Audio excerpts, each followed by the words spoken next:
Hey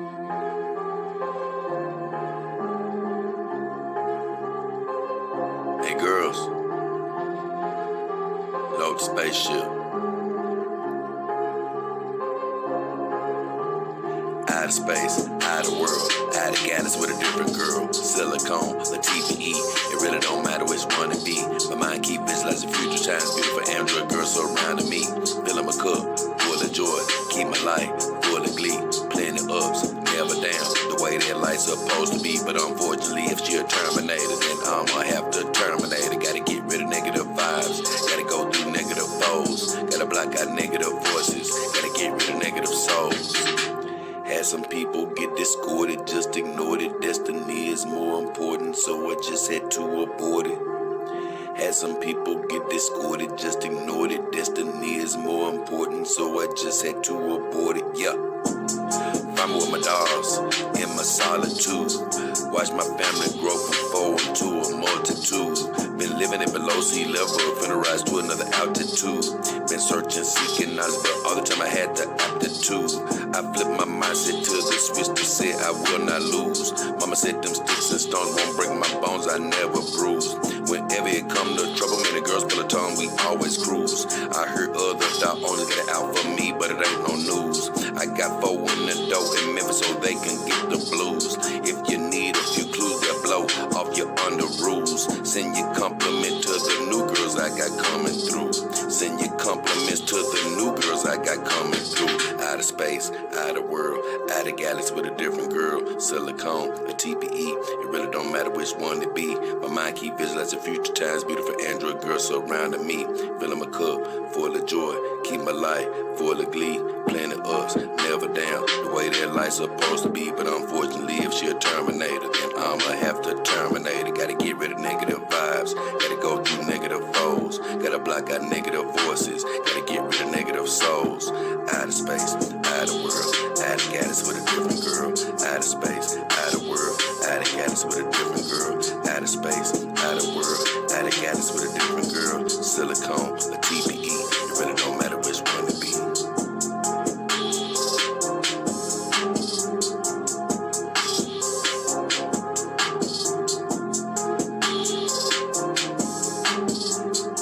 Oh, yeah. What up? It's your boy, JayDollKingHefner, and the beautiful Ramaya Cloud. And right next to her, I have the beautiful Secretary Tsunade Star.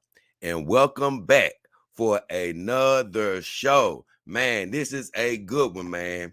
An interview with Dr. RealDoll from Galmato Haven. And a lot of my longtime viewers, longtime subscribers, my Dog King Army team members, you guys have been with me through thick and thin. And I've actually never done an interview on my channel. And most of you know, I kept saying I wasn't going to do an interview until I got a woman on here, right? And so I was actually waiting for my first female interview. But I did find something to supersede that situation, which is an interview with Dr. RealDoll. And if any of you remember this show, I did a live stream probably a couple of months ago now. And I was talking about Dr. RealDoll and all the things that he offers the companion dog community. And like I say, I'm doing my life's dream. Talking about dogs, connecting people with great companies, letting them know about the latest innovations, talking about the psychological aspects of having a companion dog and what it can bring you and how it can enrich your life. Well, by me doing this is my life's dream. Oh, it's an amazing find to find somebody like this guy that does what he does, you know. True enough, he may not work all across the boards, which you'll hear from him later. As far as every single type of doll out there, no, he may not fix every single doll out there. But what I do love about him is he's offering a service that's going to be in high demand going forward into the future. as this lifestyle becomes more and more popular, people like this guy will be much needed. And like I said, his name is Reggie from Galmato Haven. Happy to have him. But first of all, I just want to say thank you guys for being here, whether you're far away in another country, whatever time zone you're in. Like we always say, we're happy to have you because you're spending your most precious commodity with us, which is your time. We want to send God's blessings out over your life, whatever you're wishing for, or hoping for, or believing for, whether it's health, finances, new relationships, whether it's human or synthetic. We pray you have it. We just ask you believe it, and then you will receive it. So, without further ado, I see my guy. He's actually waiting, standing by, and we're gonna bring him on in here. I have a few people in the chat. Glad to see you guys. Got Synth here, Craze, Panties in the house, beautiful Panty. Austin, still glad to have you. He said Samantha and I had to be here on time today. You already know. I'm glad you're here for sure. And a lot of people are going to definitely be seeing this later on as well. Hold on. Right before I bring him on, hold on. Give me 2 seconds here.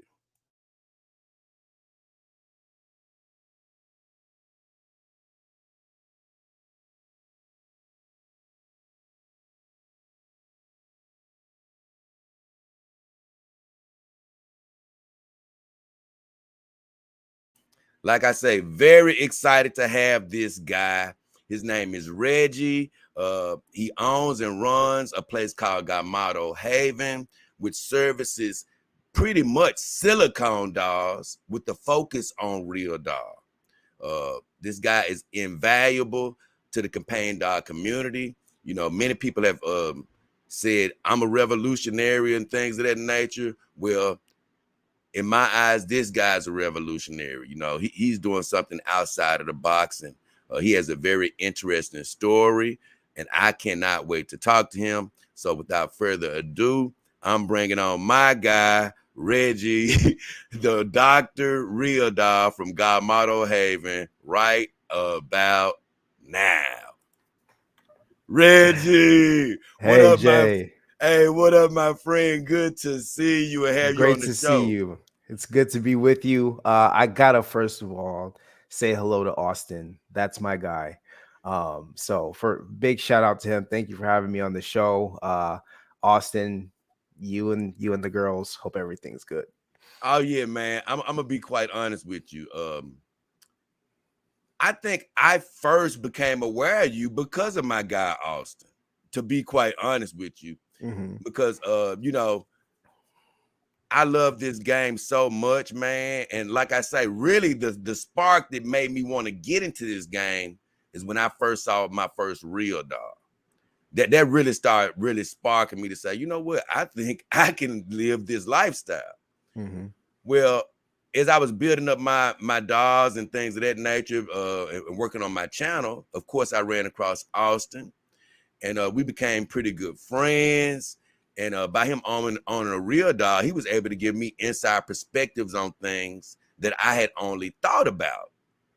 And I think we were talking about him coming across his doll and about how I think you serviced it to Mm-hmm. begin with. And so after that, I met somebody else that's a really great guy. And that's my guy named Sam over at RealDoll. Mm-hmm. And he was telling me a lot of stories about you, about how great of a guy you are, and what you provide to the campaign doll community. And man, like I say, it's amazing that you do what you do. It's Thank you. amazing. It's amazing how you got started. And I want you to, basically give everybody a beat. And once again, thank you, Austin, man, because like you say, it's amazing how this world works. So I never thought that talking to Austin one day about you that I would be actually talking to you. So Yeah. And it's crazy. I just it was probably, I don't know, about a month ago when we got connected that I just happened to see the show. And I saw that I was brought up and I was like, oh, yeah, man, he's got some questions. I've got answers. right. Oh, most definitely. You know what? It was so, it's so funny, man, because as a creator, literally, I'm just talking about what I'm passionate about. That's all I'm doing. I'm talking about what I'm passionate about. You never know if the things you're talking about or the people you might discuss will ever actually see those shows. But I was actually hoping that you would see it one day. I think when I listened back to the show, because I actually did, I talked in a way that you would actually see the show. I sort of talked to you a couple of times. Yeah, you definitely. And I was sitting here. I'm coming to you live and direct from my bedroom. I don't know if you could tell. Oh, that's cool. That's cool. That's cool. That's great. I was sitting here talking back to you. I was answering the question like, bro. Oh, and you know what? The beautiful thing is, listen, just tell me when you have to leave, because I understand how these things work. Once again, this is my passion, so it could actually go further than it needs to go for you. And I know you have a whole business to run, you have a whole life going on. So if it gets long, I've got time tonight. I'm good to go. We can give if the guys. It's been a long time. I used to do shows with Brick, like once a month, and so that's when the guys would have time to ask me some questions. That hasn't been a thing for a while, so I'm at your service. I'm at the service of the fellas tonight. I'm ready to stay up and chat. Oh man, that's great, because look, man, I can't lie.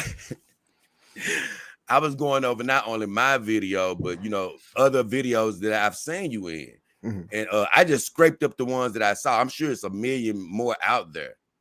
But I even was looking at a video recently where you were like, that you had a YouTube channel and things of that nature. And I went, it was only the 2 videos that I had already saw. Mm-hmm. But that was just letting you know I was trying to scrape up everything that I could actually find. But I think I only saw 3 or 4 videos in total. But I got a wealth of knowledge, I believe, from those videos. But before I get to bloviating and talking too much, I want you to sort of introduce yourself to the viewers. Let them know about Galmato Haven and how you even got started doing what exactly that you do. Yeah, for sure. The business initially started because of a meme that a friend of mine sent me on Instagram. And it was I think it was might have been an XY doll. It was a TPE doll, but it was the one that was basically like going around the internet like 5 years ago. She's in a great outfit with the big old booty and the sneakers. You know who I'm talking about. That's the Jasmine doll from WM.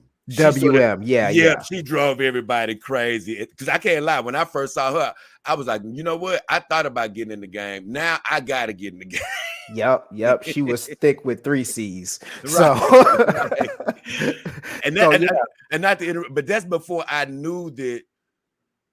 Yeah, you may get the curves, but you're going to pay the price in weight a lot of times. Mm-hmm. I didn't know that it was a price to be paid for the curves, but go ahead. Yeah, it's a lot of material that goes into a doll like that. Right. And so I was living with a guy at the time who's my former business partner, and I showed it to him. And so he and I go down this absolute rabbit hole of doll research, and we find out that Abyss RealDoll was right in our backyard, like seriously 5 minutes away from the house. And we went over there and knocked on the door because we got some ideas. The initial idea was to kind of start, it was like a brothel idea that expanded into a way for guys to practice companionship. So the idea was where if you wanted to, rent a doll and just go in a room and play, that's fine. But when we became aware of like the Harmony AI, we're thinking, well, we could actually sit guys in rooms and let them practice having conversations with real women, if that's the goal. There's some guys that are just synth. That's their life. They don't have any use for flesh. Right. But there's that other side of men that maybe just want to use this as a gateway to be more comfortable. So that was the goal when we went and knocked on RealDoll's door. We did not get in initially. We had to come back, take a tour, and we were amazed. Like there's no comparison, and I know you know what I'm talking about. There's no comparison to the first time you see and touch a RealDoll in person. It's a whole different thing. everybody slaps the ass. Like, it's funny because almost without fail, when people would come into my shop, I had dolls in there that I was working on and what have you. And whenever somebody's touching a doll for the first time, they always grab the exact same spot right here. And Right. Right. Now, they you all, know what? That's somebody's first about, of the yeah, always right here. that's about right. You know what? That's exactly about right, because normally that's where I've touched, most of my dogs first did. But when I got my real dog, I didn't grab any breast or anything first. I touched her arm Yep, first. and it's always the same spike, but just that Right. meaty part, Right. right underneath the elbow. You know what? Because I think that part sort of just lets you know Mm-hmm. what you're dealing with, Yeah. the quality of product you're sort of dealing with. And I just think it's sort of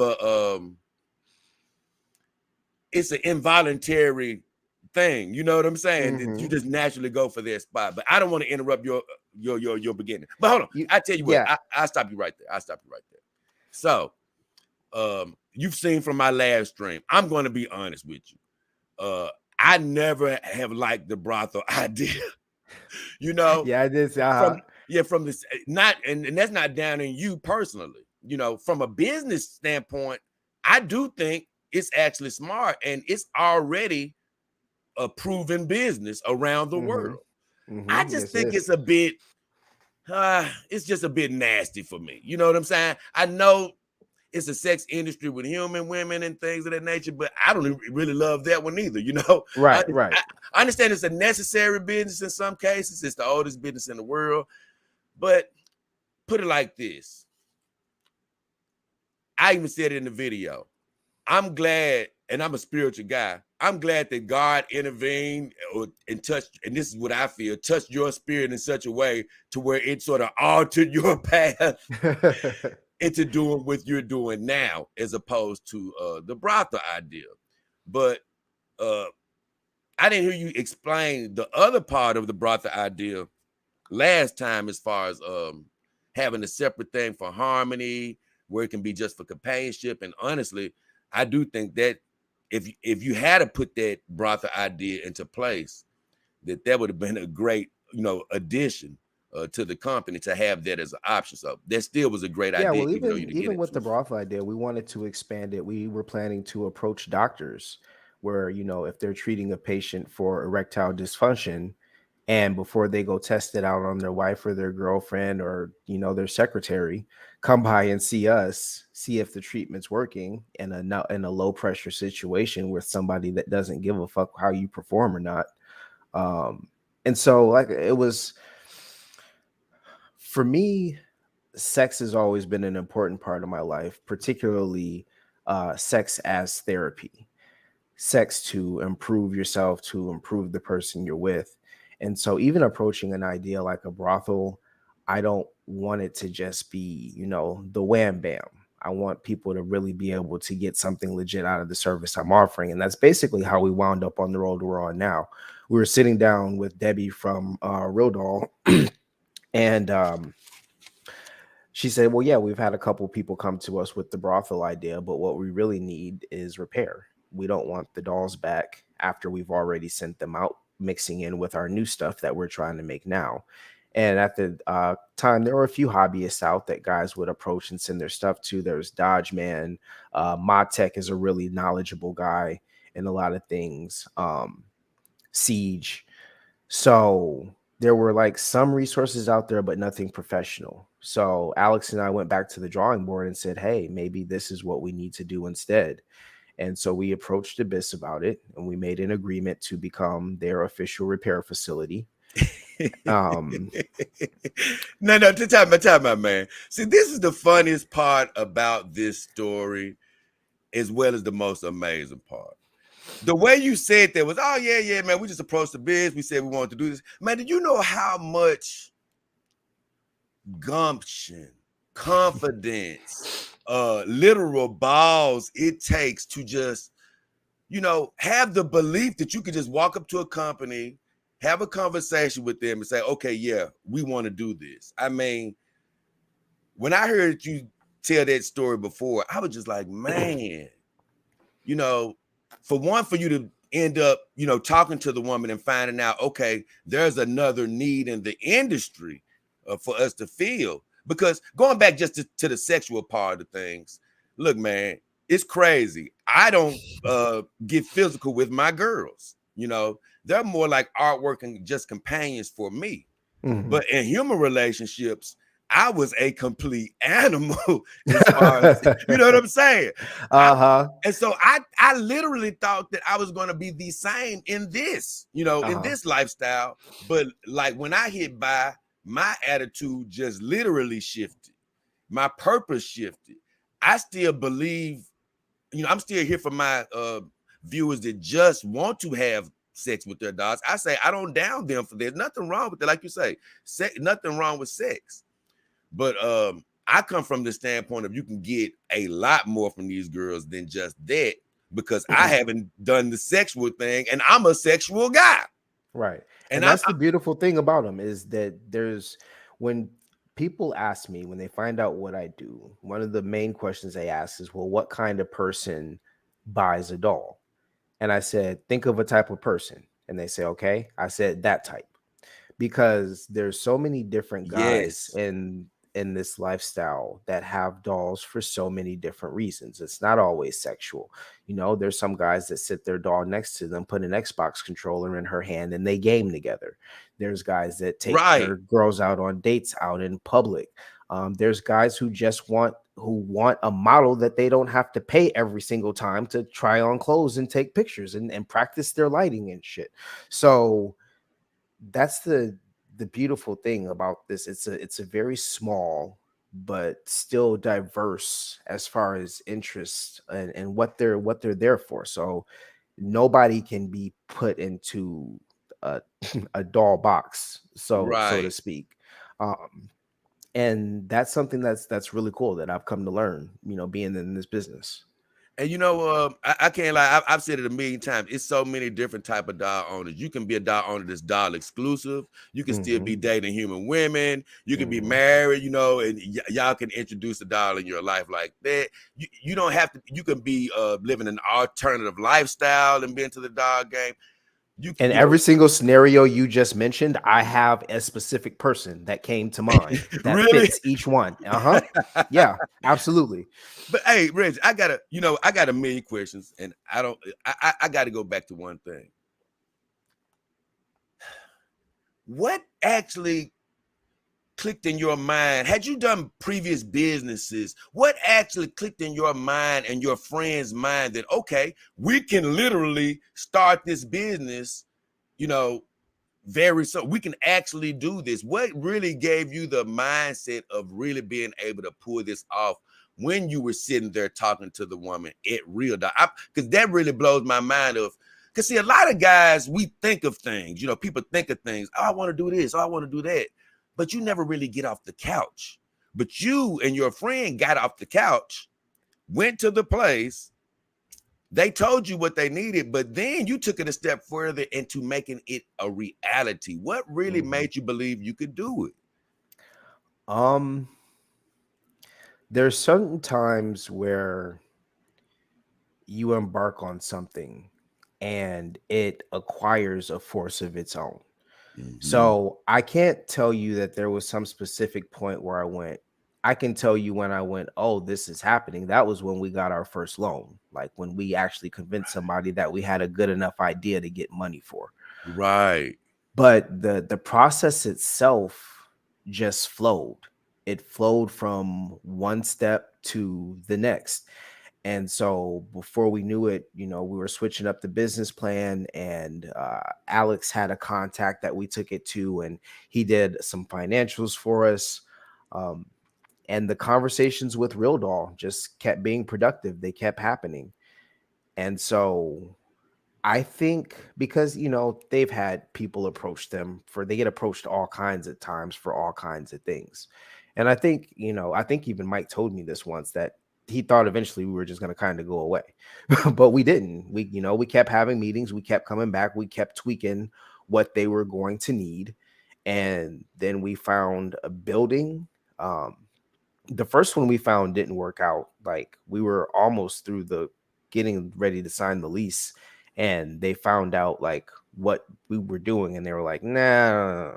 So Oh man.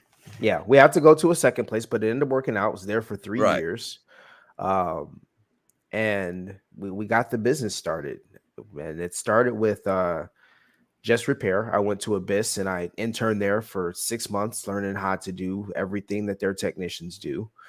And I got out, started fixing dolls. My first project, Abyss actually flew me out to Chicago because there was a factory defect that they had missed before the doll went out. So I flew out to Chicago to correct it, which is dope because I'd never been to Chicago before. Right. So yeah, Right. I mean that's happened on a few occasions. I've gotten to go places that I wasn't even necessarily planning on going, just because somebody needed a doll fixed there, and I do travel. So that's, yeah. You know what? Austin used to tell me all the time, and I'm gonna check in with my viewers in a second, but because look, I haven't even got started with my question, but Austin told me a while back about that you travel many places to do doll repairs, from what I heard, and I thought that was actually amazing that you travel many places. Well, I know from my standpoint, one of my dolls had a defect, in my opinion, and her foot got slightly broken. It's not broken off, but it just has a swivel in it that it shouldn't have. And I know that I was looking for a doll doctor. You know, I was looking for, she's TPE though. I was looking for a doll doctor. And I didn't really know fully about you yet. But I found out that the guy that used to fix TPE dolls here in America, he didn't do it anymore. It was a guy that actually fixed TPE dolls, but he didn't do it anymore. And so when I became fully aware of you, I just thought about how, like, man, this is really a blessing to have somebody like this in this business. You know, it's just really for me the beginning of something amazing. But going back to you and your friend getting into the business and starting and all of that, I just think that truly, man, like I said, I come at things from a spiritual standpoint. I just think that, man, sometimes when you find that calling on your life, things just unfold for you, especially when you sort of listen to the call. You know, you guys could have been bullheaded and said, you know what, I don't care what you say you need. We want to start the business we want to start. But you had the open ear. You know, your spirit actually heard what they were saying. And, you know, when you start putting things into place, you know, things start opening up. I just think it's amazing how when you start believing for something to happen, things start opening up, and then you even go get past certain obstacles, like, you know, hey, not having the right building at first, or it not being, or them not wanting to lease you the building. So I'm loving how all that sort of came together. And those actually was my first two questions. Let me see. Then look, you sort of answered my question. I was going to ask you, was it hard getting a brick and mortar infrastructure in place? But you sort of answered that. Let's sort of jump into a little bit more of the meat of the Okay, yeah, show, let's get into it. and sort of what you do, and sort of some of my deeper questions. Before, if I could just like, I don't want to like, I know you have a format to your I show, know, but no, I I just don't. wanted No, I to, don't. one of Go the ahead. comments Go that I ahead. saw in the chat from Blue CCG, who was talking about how he talks to his friends and family about dolls and they come back with disgust. I wish the stigma wasn't so bad. That is one of the things that I really try to work on when I'm educating people about this life. I remember when I was watching the podcast you were talking about, because in one of the earlier videos I made, I did call them sex dolls, and you were saying, you know, how you hate that term, and that's been part of the learning process for me, and that's what I strive to educate other people on. To answer your question, Blue CCG, within probably a sooner amount of time than any of us think, may not be in some of our lifetimes, but I estimate within about 25 years, we'll be far past the sex category as far as how these dolls are viewed. It's not going to be any time in the near future, but synthetic life is coming to us like every sci-fi movie that we've ever seen. It's going to happen. They're going to be nannies. They're going to be secretaries. They're, you know, they're going to be picking your kids up from school at some point. And I think once we start more firmly heading in that direction is when the stigma is going to drop off. So will it be soon? No. Is it going to happen? Yes, it has to eventually, because this is going to be part of humanity's future. All right, I definitely think the stigma is definitely going to break, with more things like this happening, conversations, dialogue, bravery, quite honestly. I believe that this lifestyle is definitely going to be recognized for more than just a physical nature. Do you know what I honestly liken it to, Jay? What's that? About 15 years ago, maybe 20, you couldn't openly admit that you masturbated. It was very taboo. Nobody wanted to, everybody pretended like they didn't really do it. Particularly women, they definitely didn't do it. But now it's like, if somebody asked you if you do it and you're like, nah, I don't do that, they look at you like you were fucking crazy.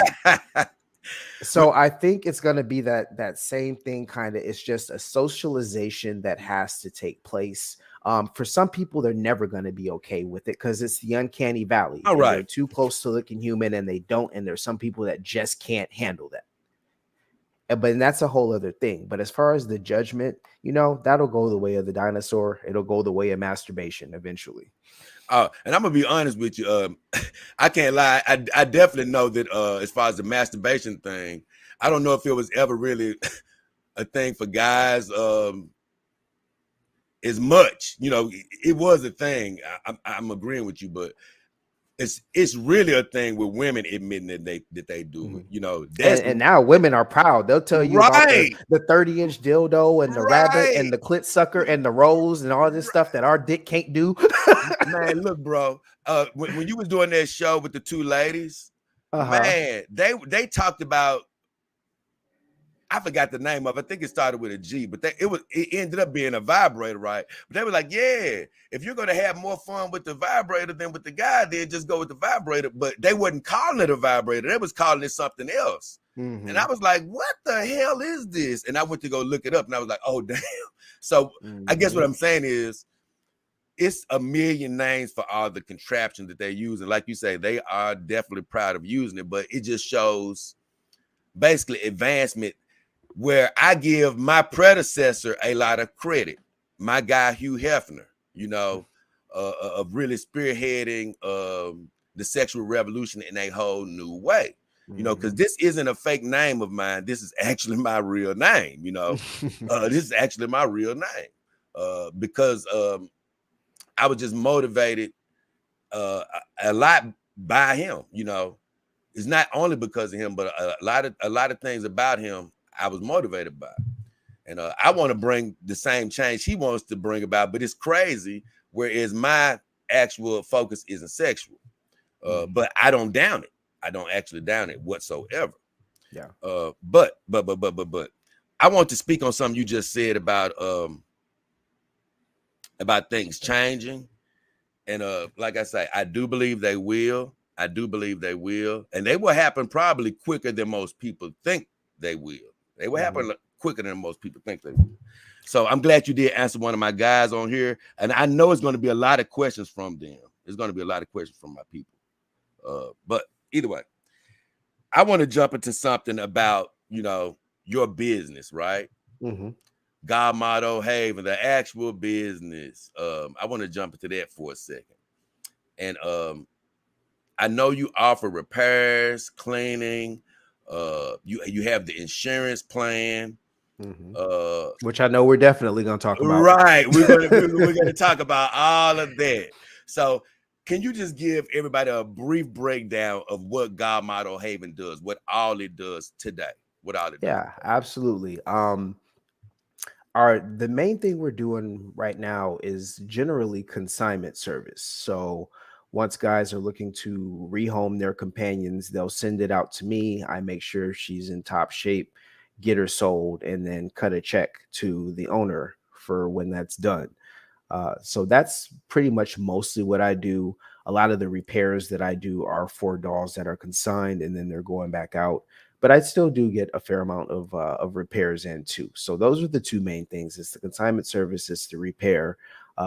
Outside of that, there is the warranty, which basically just feeds into the other two things. You either have the warranty and you're using as an incentive that when you sell that doll, it's a little bit of added extra value, because I do allow the warranty to follow the doll if it's still covered. Or you're coming in, you're getting your protection plan because you need some repairs done.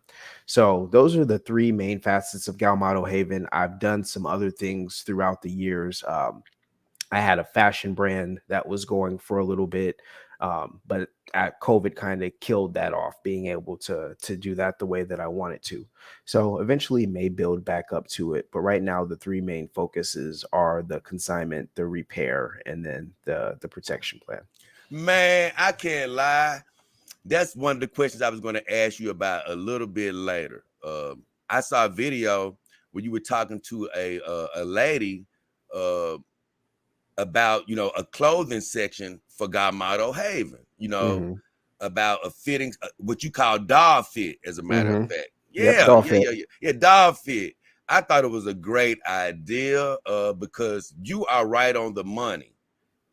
Fitting your doll for clothes, that is definitely a gap in the industry. Just clothing for dolls is a gap in the industry.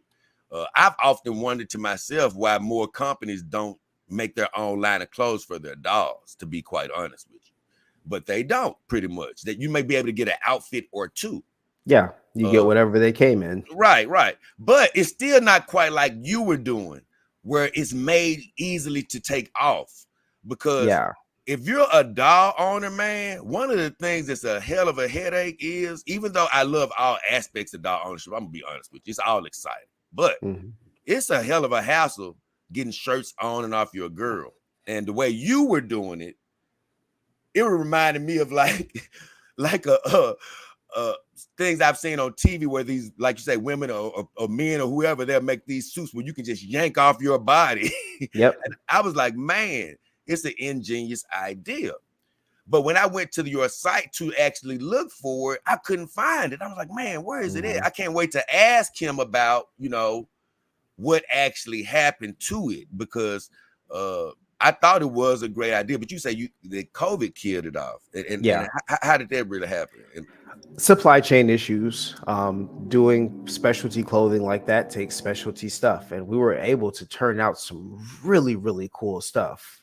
Well, I say I mean Polly. She was able to turn out some really, really cool stuff. I didn't do shit except have an idea. Nah, it's a we thing though, because hey, if you weren't there, she wouldn't be there. So it's a we thing. But go ahead with it. So we were able to do some cool things, and she also had some personal things that were going on that were pushing her away from the area. So, it was the good time for it to come on, and COVID did a number on everybody. So I'm not going to sit here and bitch and complain about it, but we had a good thing going with Doll Fit, and I was sad that I wasn't able to continue it. Right. And do you think or foresee anytime in the near future or even in the far away future that that's something that you may attempt at bringing back? Or are you just saying, hey, look, I'm done with that. I'm going to sort of focus on just repair and consignment and things of that nature going forward? Yeah, I could see it happening. Again, like many of the ideas that I have, it was set for expansion. So beyond dolls, we were planning to move towards strippers. We were planning to move towards people who are in maybe palliative care or, paraplegic, quadriplegic, to where their mobility is very, very limited. So something like that just is good for, because that's what dolls are. They're essentially immobile unless you move them. You got to roll them and turn them and do things. So there was a lot of different places where it would have transferred to that we were prepared to grow that a lot. But, it hasn't happened. So the ideas are still there. To me, I have a book that I keep just full of stuff that I want to do, I've thought of, ideas that I've had. Most ideas don't get stale. take them out the fridge. You can reheat them when you need to. Right. So right now it's in the fridge. Right. You know, we'll see if it comes out again. And the thing about it is, like, you know, those, just because it didn't, you know, it's not going on right now, that doesn't mean it was a bad idea, it was a failure, or anything like that. You know, you have to put your ideas out there. You have to try things to see, you know, if there's something you want to go with. You know, it's nothing wrong with trying different things and putting your ideas out there. And like you say, ideas don't go, oh, it may be a come a time where resources may change, or you may have you may see how to do it in a whole different way. You may recook that idea in a whole different way. So definitely wasn't a bad idea. And like I said, I really loved it, honestly. And I know that, like I say, if the opportunity comes back in the future, that you can capitalize on something like that.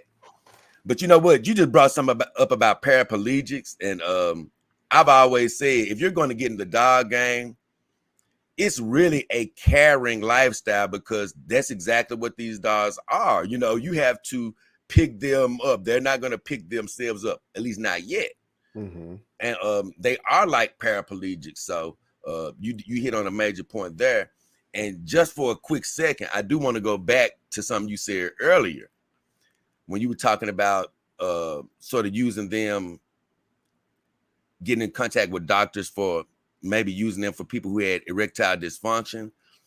And like I say, even though I don't focus on the sexual thing, that is one great thing about the dogs, is they're not judging you, man. They're not going to beat you up. You know, you can be as confident as ever around them, because they're not going to down you. So in that situation, that would be helpful.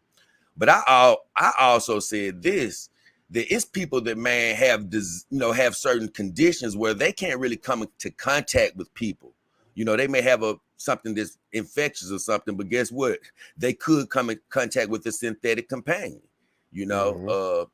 And so I've often thought about how it could be useful, and not even just that type of situation. It could be somebody who just has maybe a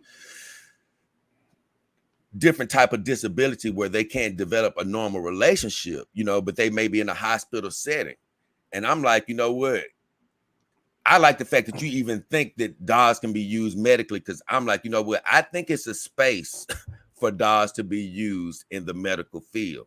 Oh, there absolutely is. I've wanted to, I'd have to find the place that would let me do it, but I'd really like to, as a study, get a couple dolls into a nursing home and see how the residents fare with them, because a lot of times senior care facilities, nursing homes, etc., they're kind of notorious for old people still being horny and getting their freak on. Right.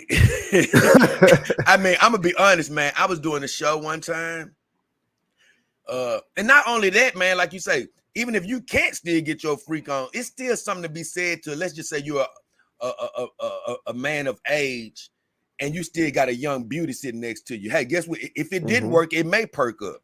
I mean, I'm gonna be or quite patients honest. with dementia who generally are calmer, or neurodivergent people who just maybe want a body there or somebody to talk to. Or you might have an older gentleman that has dementia. You get him a doll that kind of favors his young wife. So Thank you. maybe he has somebody that he talks to, and in his mind she's talking back, because that's true of many of our doll owners who aren't neurodivergent, who don't have dementia. They just have a really good goddamn imagination, and that's pretty much what you need to be a doll owner. Exactly. I always say that there's people get weirded out about it, but we grow up taking comfort from inanimate objects, a teddy bear, a baby doll, a stuffed animal. These are things that are normal, but there's this expectation that at a certain age you're supposed to grow out of it. You're supposed to stop using that part of your brain that imagines these scenarios that ultimately can bring you comfort. So your real doll doesn't have to be any different than your Barbie doll. A lot of people are using it for the exact same thing. One's just life size and the boobs are softer. That's about it. I've done shows about that before, about how don't stop believing in Santa Claus. It's basically what you're saying. You know, they tell you at a certain point, hey man, you're 17, 18. It's time to stop believing in all your dreams, get a damn job and stop thinking about that. But that's not true. That's not what you're supposed to do. And like you say, you have all these attachments to, you know, your toys, your like you say, your dolls or whatever the hell you have growing up. And all of a sudden it becomes you're crazy if you have that after a certain age, but that's not true. This is about the only thing that we're still allowed to be like unbridled and attached to, and it's not looked at as a problem. Right. And I promise you, man, the thing about, I used to always tell my mom when I was little that, man, hey, I want to play with toys as a job. Well, I feel like that's exactly what I'm doing now, you know. But I'm going to tell you, when these girls become life size, it's a whole new world. You know, it's a whole new world. Even it's like your toys on steroids. I mean, I don't wake up one day unhappy, man. I feel like I'm the luckiest man on earth. But I'm not saying everybody should live the way I live. I'm living my dream, you know. Right. You know, hey, you can wake up just as happy with your human companion. You know what I'm saying? It may be a little bit more complicated. You got to feed her after. But... Right. It's going to be a little more complicated. But if, like, I have a brother, he doesn't want to be in this game.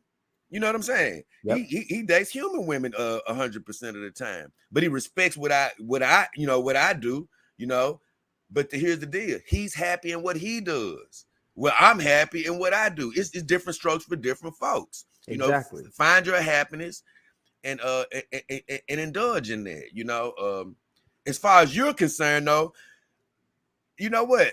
I'm sort of skipping around here, but I'm laughing because you're actually a family man, am I right? I am. All right. My son is actually in the next room over, knocked out right now. Right. School tomorrow. And what I was loving about something you said was about how you're proud of what you do.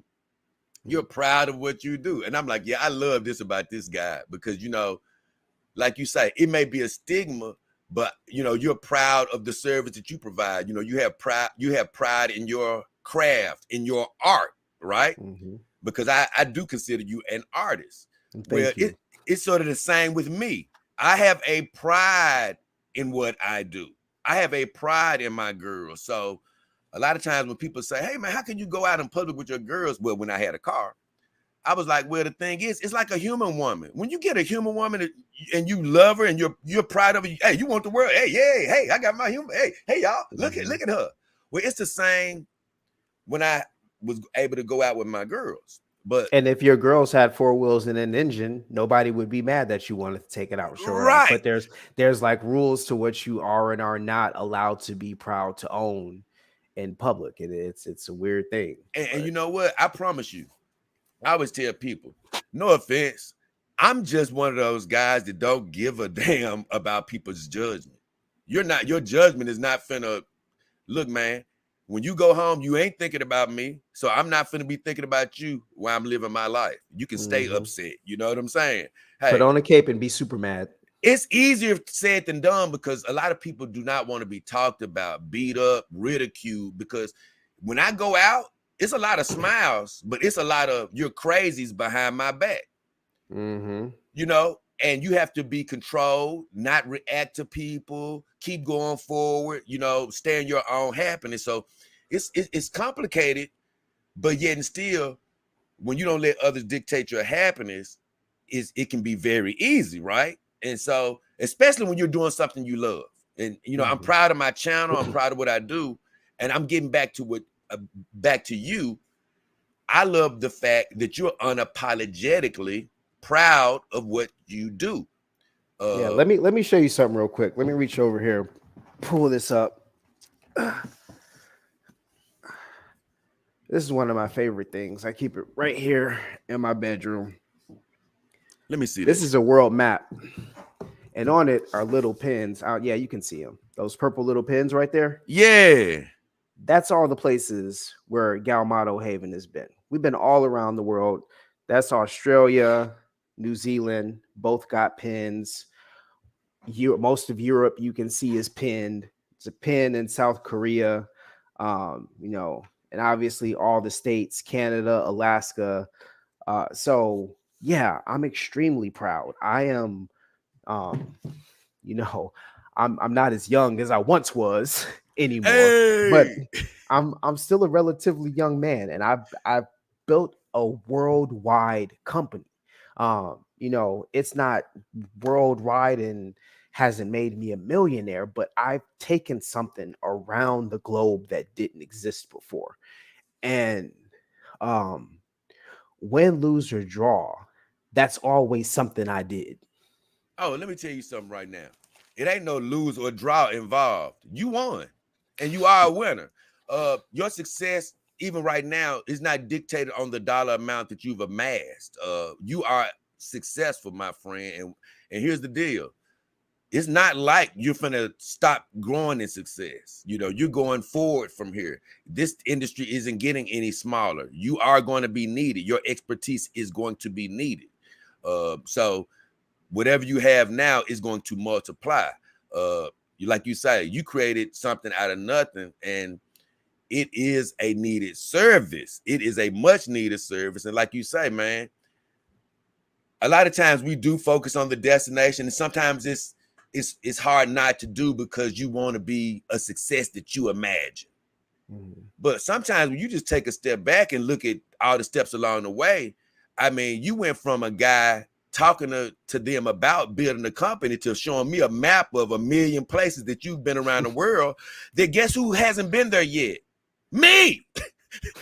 And a lot of other people out there. Like, I dream of being able to go all these places. Now, I'm gonna be honest with you, with the way the world is now, it's probably a lot more dangerous than it's ever been to travel the world. As far as literal bodily harm coming to an American citizen, I'm gonna be honest with you. But to know that you've done that, and that's part of your journey. Oh man, just from an idea that you and a friend had, and you turned it to a reality. Oh no, you've already won. Well, thank you, and I appreciate the wishes for continued success from your mouth to the universe.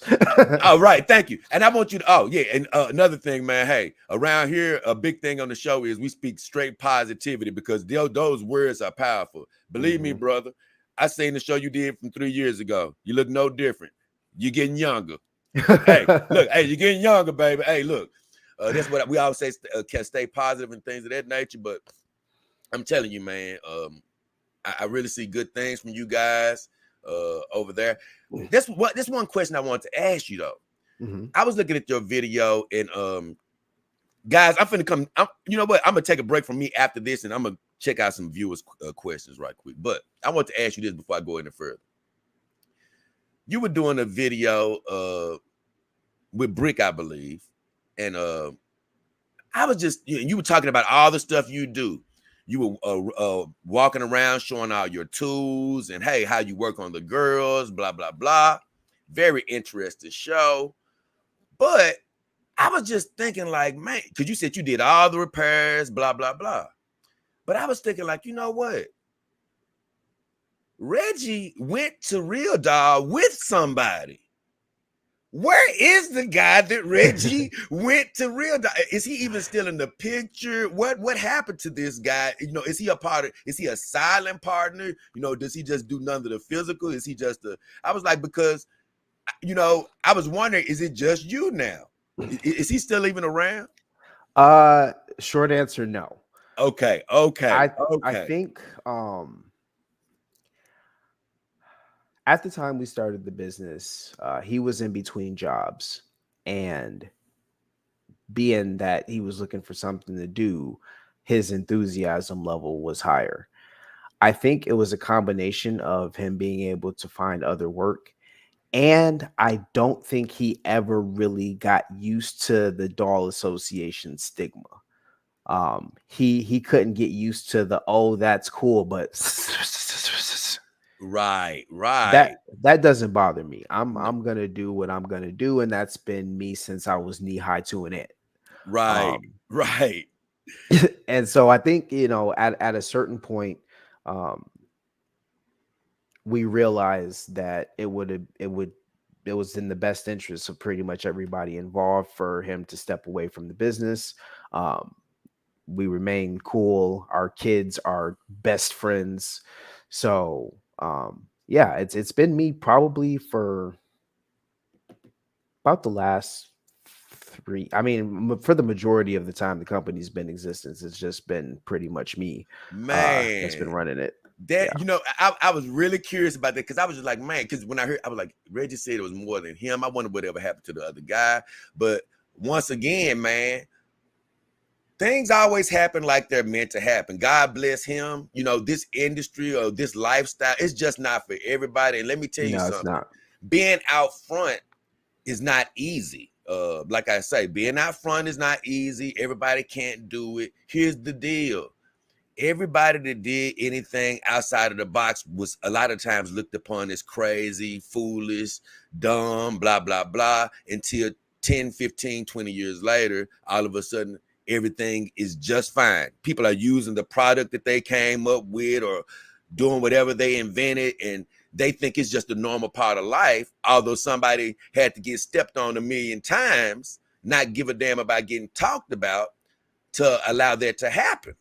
Mm-hmm. See, so when you're sitting in a big office, sitting back running 5 or 6 or 10 Galmato Havens around the world, from a remote location, then you'll be like, damn, how did this, get like this? It was just not long ago where people were talking about me, and now I'm doing great. So that's just how things go. But it's nothing bad on him, like you say. It's just people have to find that calling on their life. So yeah, that was something I was curious about. Glad you answered that. So let's check out some of these viewer questions, because man, look, I can't go through everybody, but I know how it is being a viewer, man. I when you're not around, I will probably go through every single question, but that will keep us here for 5 or 6 hours today. So I'm going to just try to find me a few good questions that I think you will like. well, I got one that I came across. If you Which one? I was asked if I've ever considered moving out to Texas because of the large doll owner community out there. Who And asked that question? that was I scrolled it, and then 50 Cent.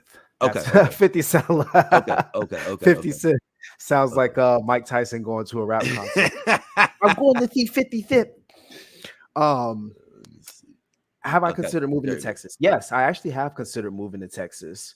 But it wasn't for the doll owner reason. I just really enjoy Texas. I've been out there a few times. One of the coolest things, one of the first things I did after we started the company was I went to a doll meet with Brick in Texas. You can see some pictures from that on my Instagram at Galmato Haven. And we had a blast out there. I was repairing some dolls. There were all kinds of different dolls from every brand imaginable there. We were shooting guns off the back porch. It was just like, it was a manly weekend. Right. So you would consider moving there. I'm tired of California. I'm sick of California. I'd probably be gone already, but my son has like roots and ties here, and he's got 4 more years left in school, and then I can start making some other plans. So maybe Texas. Immediate future, probably not. I'm gonna be honest with you, man.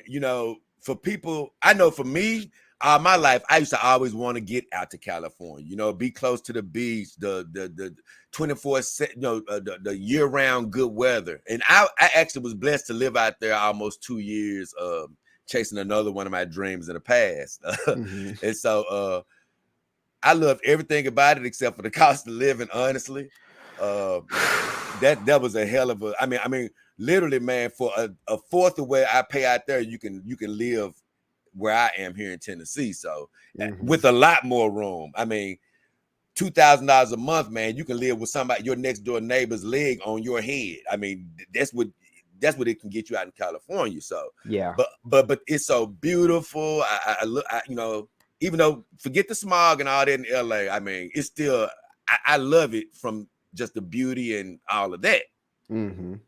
but it is pretty crowded and things of that nature. So I can see how maybe being there a long time, you could be like, you know what, man, I'm tired of this, and maybe things in government going on there you don't like. I'm not sure.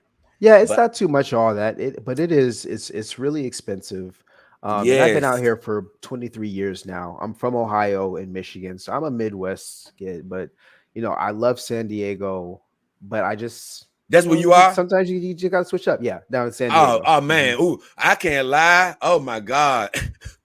Well, I tell you what, you know what? That's about the only thing that could probably chase me out of there, because out of the California cities I've been to, that was my favorite.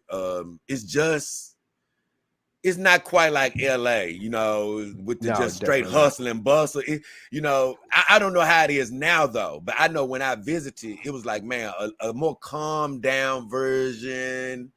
I was able to, I really like it out of San Diego, but the cost of living is a mother. Did you move out there because of family or? Yep. I came out here Okay. with my parents in high school. My parents and my sisters was 15, about to turn 16, and I swore when I turned 18, I would be on the first thing smoking back to Ohio. Right. 18 came and went, 19 came and went. Last weekend, 39 just came and went. So right. I'm gonna tell you though, man, it's one thing about me and you that's a bit different. And God bless every southern state. I live in a southern state. God bless, where I live at. I'm not looking to go further south. I'm gonna be not honest right with you, now. brother. I'm gonna be honest with you. Nothing, you know what I'm saying?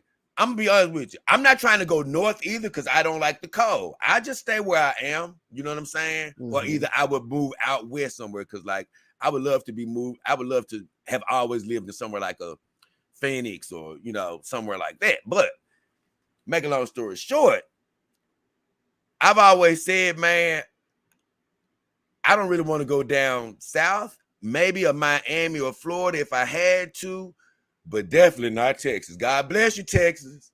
But and this may not even be true, but I always get the scenario playing in my head of, say, boy, you got a light out.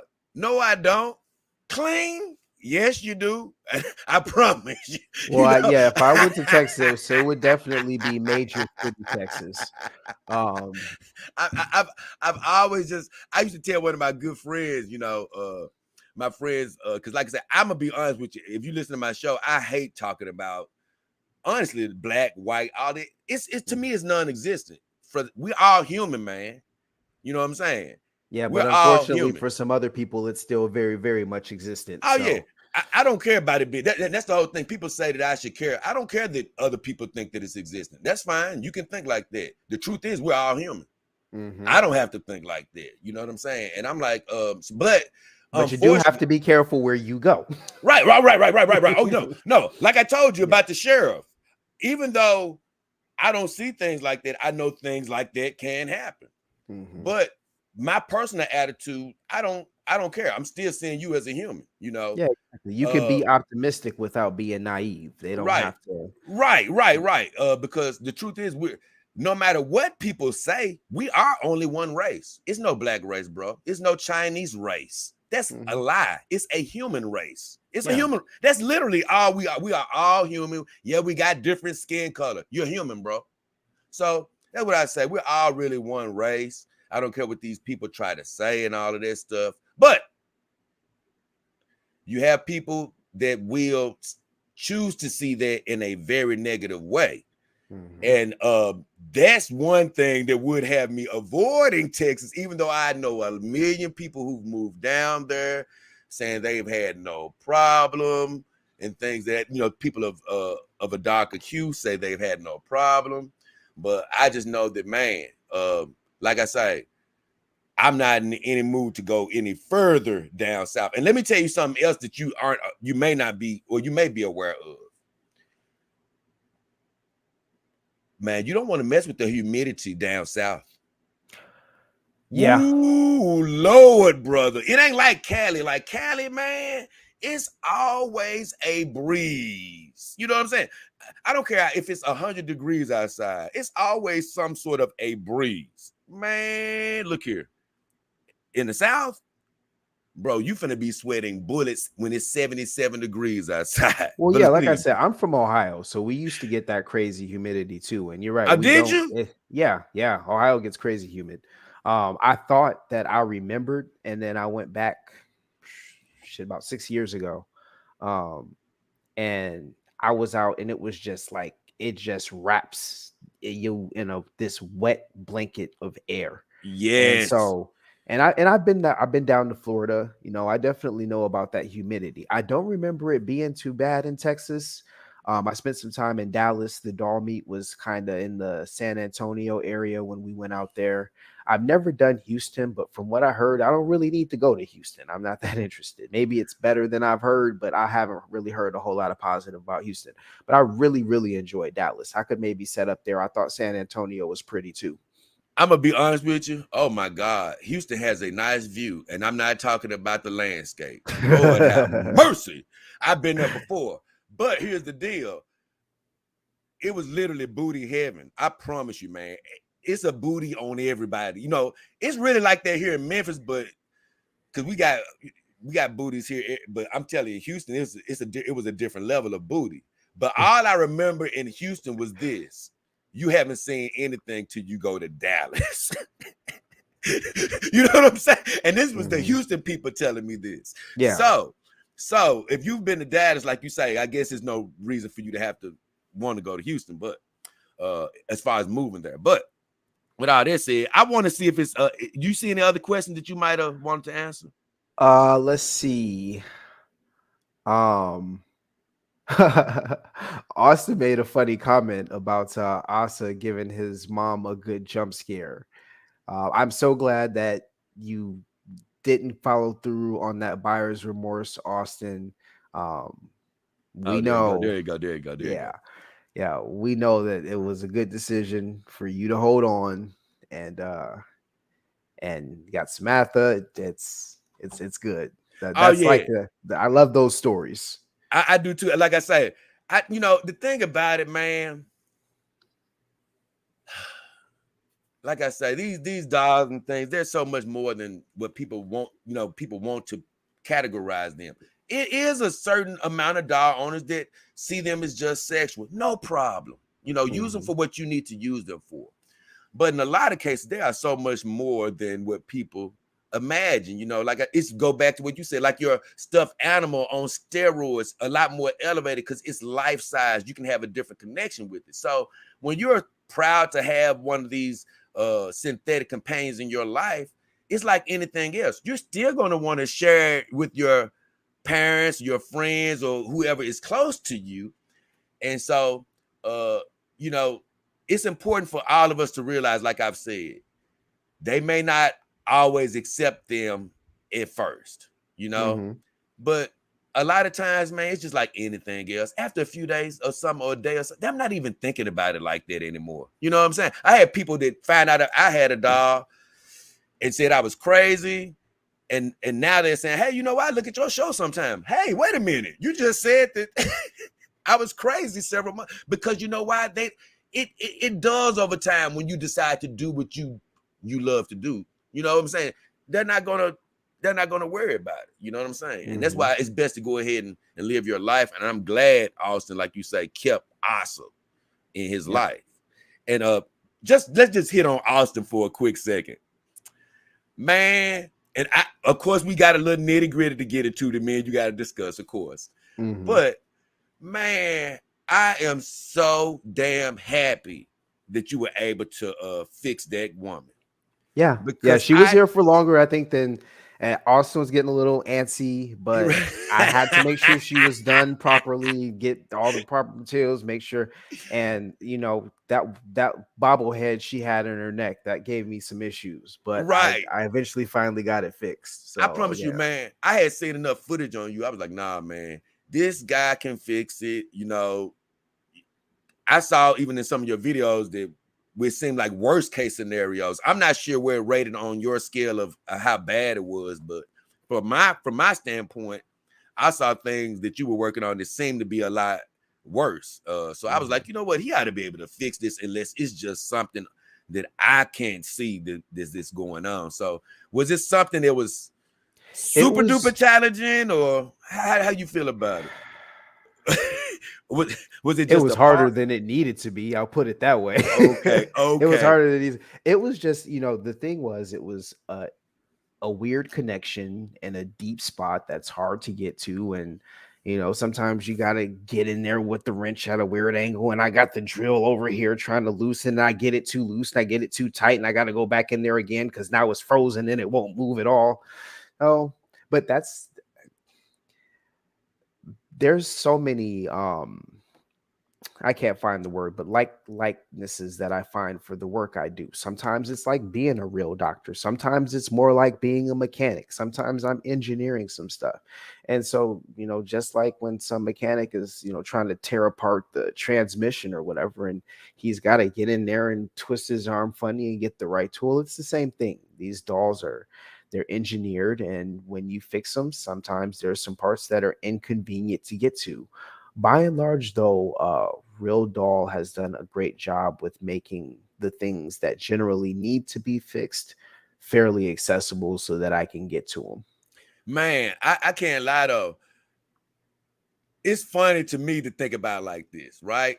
When you're becoming a literal doctor working on humans, well, yeah, you get trained in college, but then you got to go to the actual floor of the hospital, and then you got to do a residency, blah, blah, blah, really learn the tricks of the trade. But at the same time, you really still don't know everything until you get put into that position. Exactly. And no matter what you've been trained for, it still may be something that, although you've been taught to do surgery, you still weren't taught exactly how to do this particular procedure that, okay, guess what? I have to figure it out as I'm going. So when I'm thinking about you, once again, I'm still baffled by your whole situation as far as this is concerned. You went to learn, batten down the hatches, learn everything that everybody knew at RealDoll. Knew everything that they knew. But then after 6 months or so, now you're on your own. And guess what? Just because they taught you everything they knew doesn't mean you're not going to see something that you didn't see when they were teaching you everything. Oh yeah, I definitely had to go back in the early days quite a few times and get assistance on a few things. And sometimes still now, I'm calling Jeff over at Abyss, like asking him about one thing or another. But by the same token, I've also taken certain things that I was taught and been able to develop more efficient techniques for myself. Things Right. that work better as far as repairs go than they necessarily do when first constructing the doll.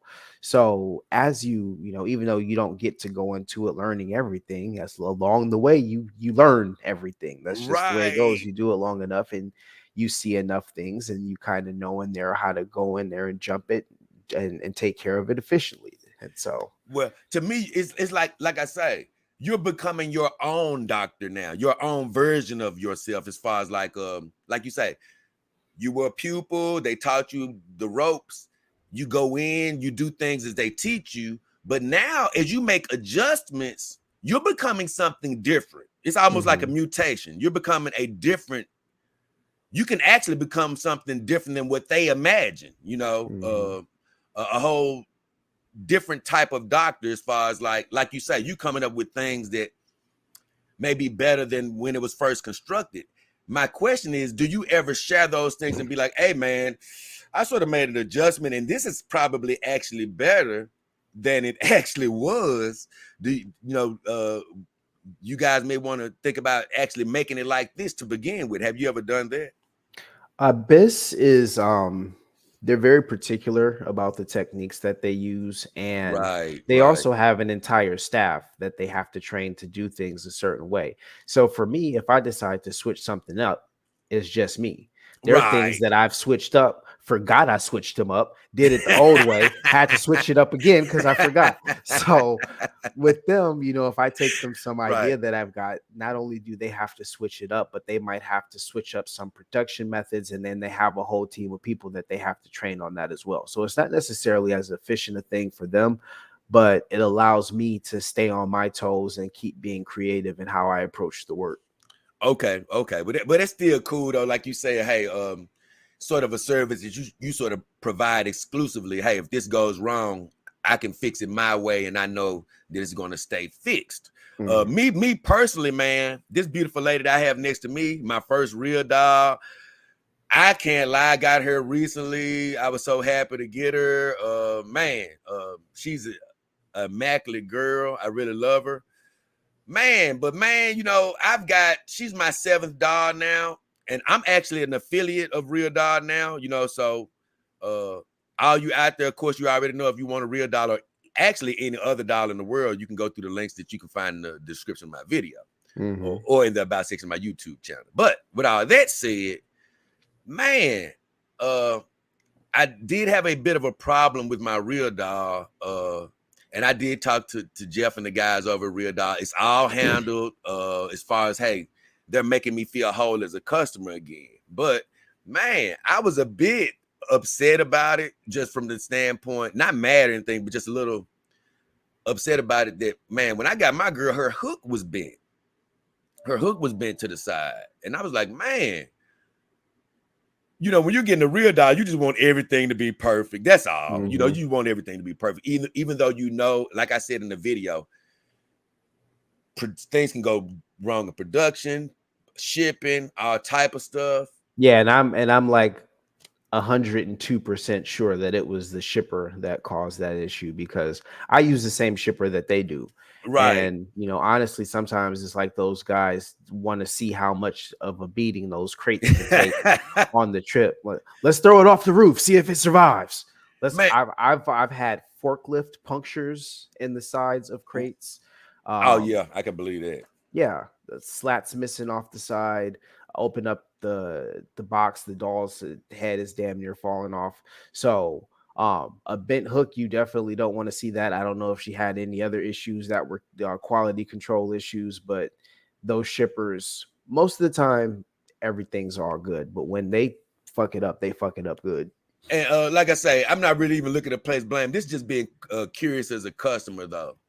The only other issue that I really had with my girl was her fingers were bent. I already talked to the guys about this. I already talked to them. Like I say, man, I'm probably 1 out of 1 million customers. Things like this do happen every blue moon with shipping and all that. But her fingers were pretty bent. But they sort of went back halfway to normal. But she had like 2 spots on her fingertips where it was like a ball was almost coming through on 2 of her fingers. And they say they do have balls on the tips of the wires.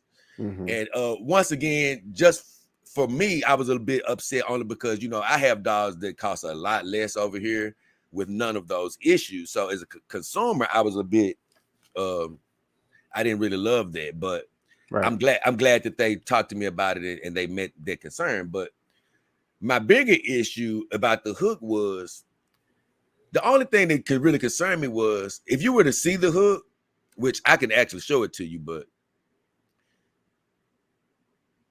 it's bent rock hard, meaning that I couldn't bend it if I wanted to back into place. You see what I'm saying? It's bent rock hard. So I guess from a logical standpoint, I'm thinking like, man, seems like if something like this was to bend or get out of place, because it came off of it sits on a bit of a rack, and it's sort of off of that rack. It seems like it should be able to be bent right back into place if it was bent out of place. So that's why I was like, man, I don't know if this was manufacturing or shipping, but if you think it was more shipping, I'll take your word for that. Because what happens is once Abyss loads all the dolls at the factory standing up, and they get the hook screwed in the doll and screwed on. Now, what also could happen, because it looks like she's a P3 from where I'm sitting. Is that right? Not quite. Yeah. Hey, look, I don't want to tell everybody. Okay. All right. But she's not a P3, but close. Okay. All right. So with it's a physics thing. So once you got the doll in there and she's on the hook, you have all that weight. So if she gets shifted some kind of way as they're moving, that thing does bend. Now, with our fingers, we can't generate that same kind of force, so we can't put it back. But when you got the full weight of that doll just on that fulcrum, it's real easy for that thing to start bending. And so if Right. they're, you know, however they jostle the crate, if they're laying it down, picking it back up, sometimes they turn I've literally had dolls delivered upside down, Jay, with the fucking arrows on all sides of the crate saying this side up. Oh yeah, You I'm gonna know, be honest with you. These shippers and things of that nature, you know, they really have zero respect, not only for RealDoll, but for any damn dolls. To be quite honest, I've had a couple of bad shipments, and I've heard many a shipping nightmare. But you know, a lot of times it's even worse than RealDoll because most every doll company sends their dolls in cardboard boxes. You know, Yep. even with protection, it's not like a crate the RealDoll sends. But And RealDoll used to do that for their petite dolls. They've yeah. just very recently started sending everything in crates, and I think that was more of a supply issue than an actual choice. Yes, I actually was told that there was more of a supply issue. Yeah. And once again, man, I've had you on for an hour and 20 minutes. I haven't even got to half of my questions, but And hey, I'm I always happy appreciate to you. come back too. This doesn't Okay, have to be the last show. okay, great. So, you know, I won't keep you here forever, of course. But There man, was one more. I saw one more in the comments I wanted to who you address want to hit before to? we press on. Morbin at 1107. Let's see. Morbin. I don't see that. Yeah, 1107, right in between 50 Cent. He says he's new to the channel, never owned a doll before, but Ah, seriously, I'm okay. considering I got it. uh how much money am I looking at spending before the doll starts to feel like the real thing? So obviously I'm biased. I believe that RealDoll is the best that you can get. There was another brand that was in their neighborhood, but that brand isn't really doing things anymore. And I know a lot of the overseas brands are starting to come up and make strides. But as far as I'm concerned, RealDoll is it.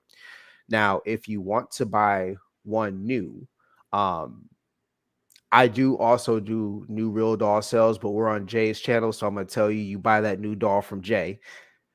Uh, Hey, now, hey. Now, hey, you got a business. You can promote yourself, but hey, of course, I want them to buy from me. But hey, they can come to you as well. You know, it's on them.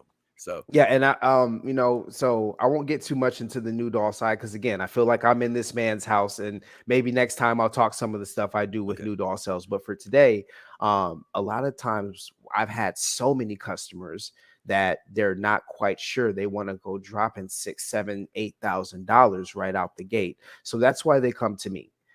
You can go on to you can while you're listening to the webcast, you can go to galmatohaven.com, click on certified pre-owned, and that's where I have everything. And the thing about it too is you're not just helping a small business, you're also helping out other owners, because ultimately I'm providing the service for them. It's it's anonymity for both sides of the transaction. Nobody has to know who anybody is.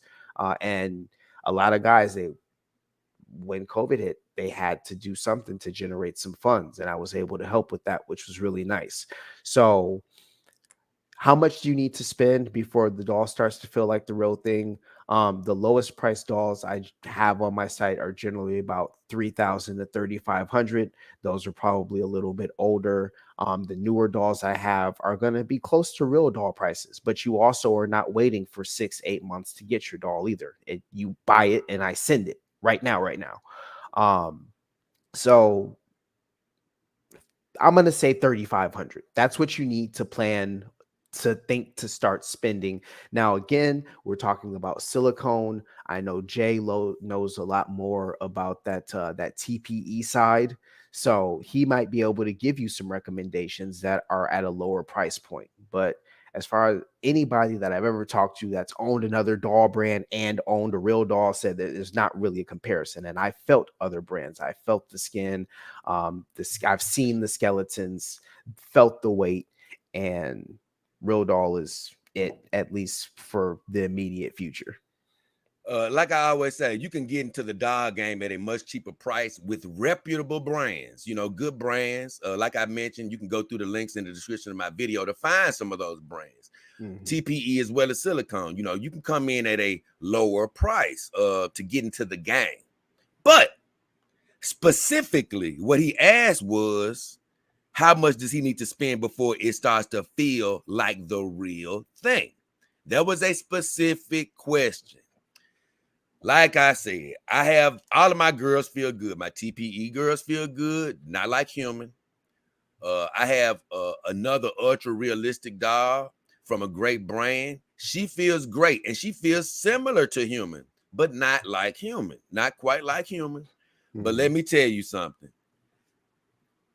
I plan on touching every type of doll from reputable brands in the world during my journey, because this is my, that's my dream, is to bring you my viewers to every brand from around the world at some point. So I do plan on doing the research to find if somebody's going to eclipse RealDoll. But with all that said, I heard all the skepticism. I've done a video about it. I heard people saying, oh man, they can't stand up. They don't have articulated fingers, which I said RealDoll, and I've talked to them. They're looking to go ahead and do those things, eventually make their doll stand, bring articulated fingers back, blah, blah, blah. But even without that, nothing feels like a RealDoll that I felt yet. It doesn't, I mean, because the skin on a RealDoll for me feels so close to human skin. Just the depth of what the silicone feels like feels so close to human to me. Of course, it's not living and breathing, but just the texture, the depth feels so close, closer than anything I do have in the home. But what I've sort of told people is this, man.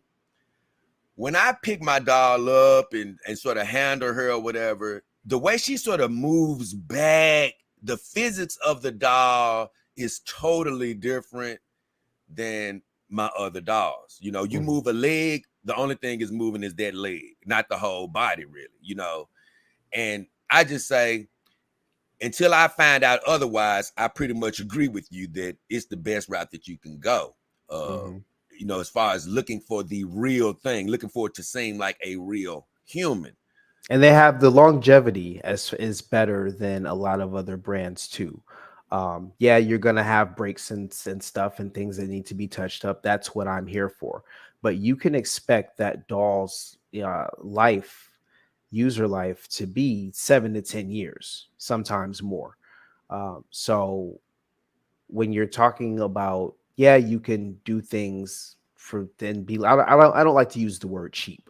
To me, cheap is a quality description, not a price. So you can do things inexpensively, but you may wind up with cheap. So, like I say, the thing about it, man, the doll industry has advanced so much over the years, since RealDoll came into existence, to where I'm going to be honest, a lot of companies are beginning to catch up, especially technology-wise. Things a lot of companies are doing things like articulated fingers, right, and heated bodies. Yeah, not and way more than that. The skeletons can do all type of things now. These companies, they haven't caught up to RealDoll even with the technological advances, because like I told you, feeling her, the way she moves is still a level above. But they are pushing the envelope. And here's the deal. You put it like this. A Mercedes is still a Mercedes, but Hyundai is looking nice these days. Yeah. I love the way you said that.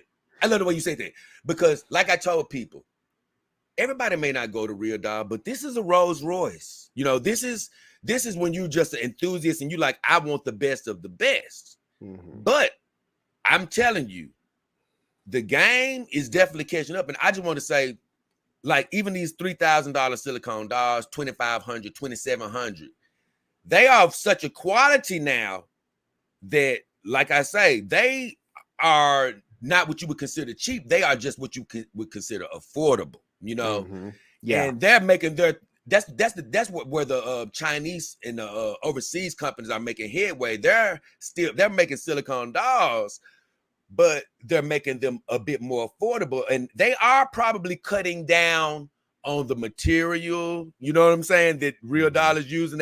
It's probably not quite as quality with the raw materials they're using, but that's their niche in the game to build a quality product that may not be that Mercedes, or I mean not Mercedes, but Rolls Royce, but it's still very good, you know. Yeah, exactly. And honestly, I was going to do a show about this because I'm into biking now. I don't have a car, I ride my bike.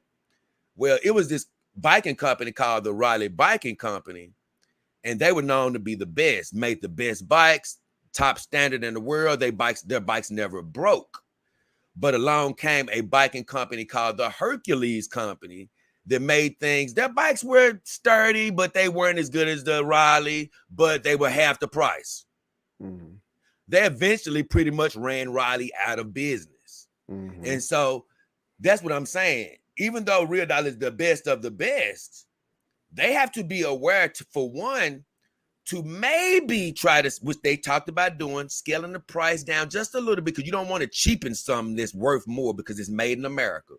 Maybe scale it back just a little bit, but also they are going to have to compete, not today, but in 5 and 10 years, you're not going to be able to say we don't have articulated fingers, and it can't even be a special option. Right. It has to come with the dog. You know, because that's not an option with the best companies other than RealDoll. And I think for similar things like heating and self-lubrication, these are things that other companies are also doing, that you can, yes, technically get. I don't know about self-lubrication. I think you can get heating in a RealDoll, but it's expensive versus just being offered as a standard option. And a lot of these companies, they do offer them where, well, a lot of times year round they offer these sales, right? Where a lot of this stuff is just included with your dog. Well, if you don't get it in the sales pocket, you have to pay for it separately, right? But it's still not crazy expensive to add these features. Now, keep in mind, self-heating, sensors, all of these things, robotic movements, you know what? They're good, but if RealDoll was to do them, they wouldn't be as good as RealDoll. But here's the funny thing.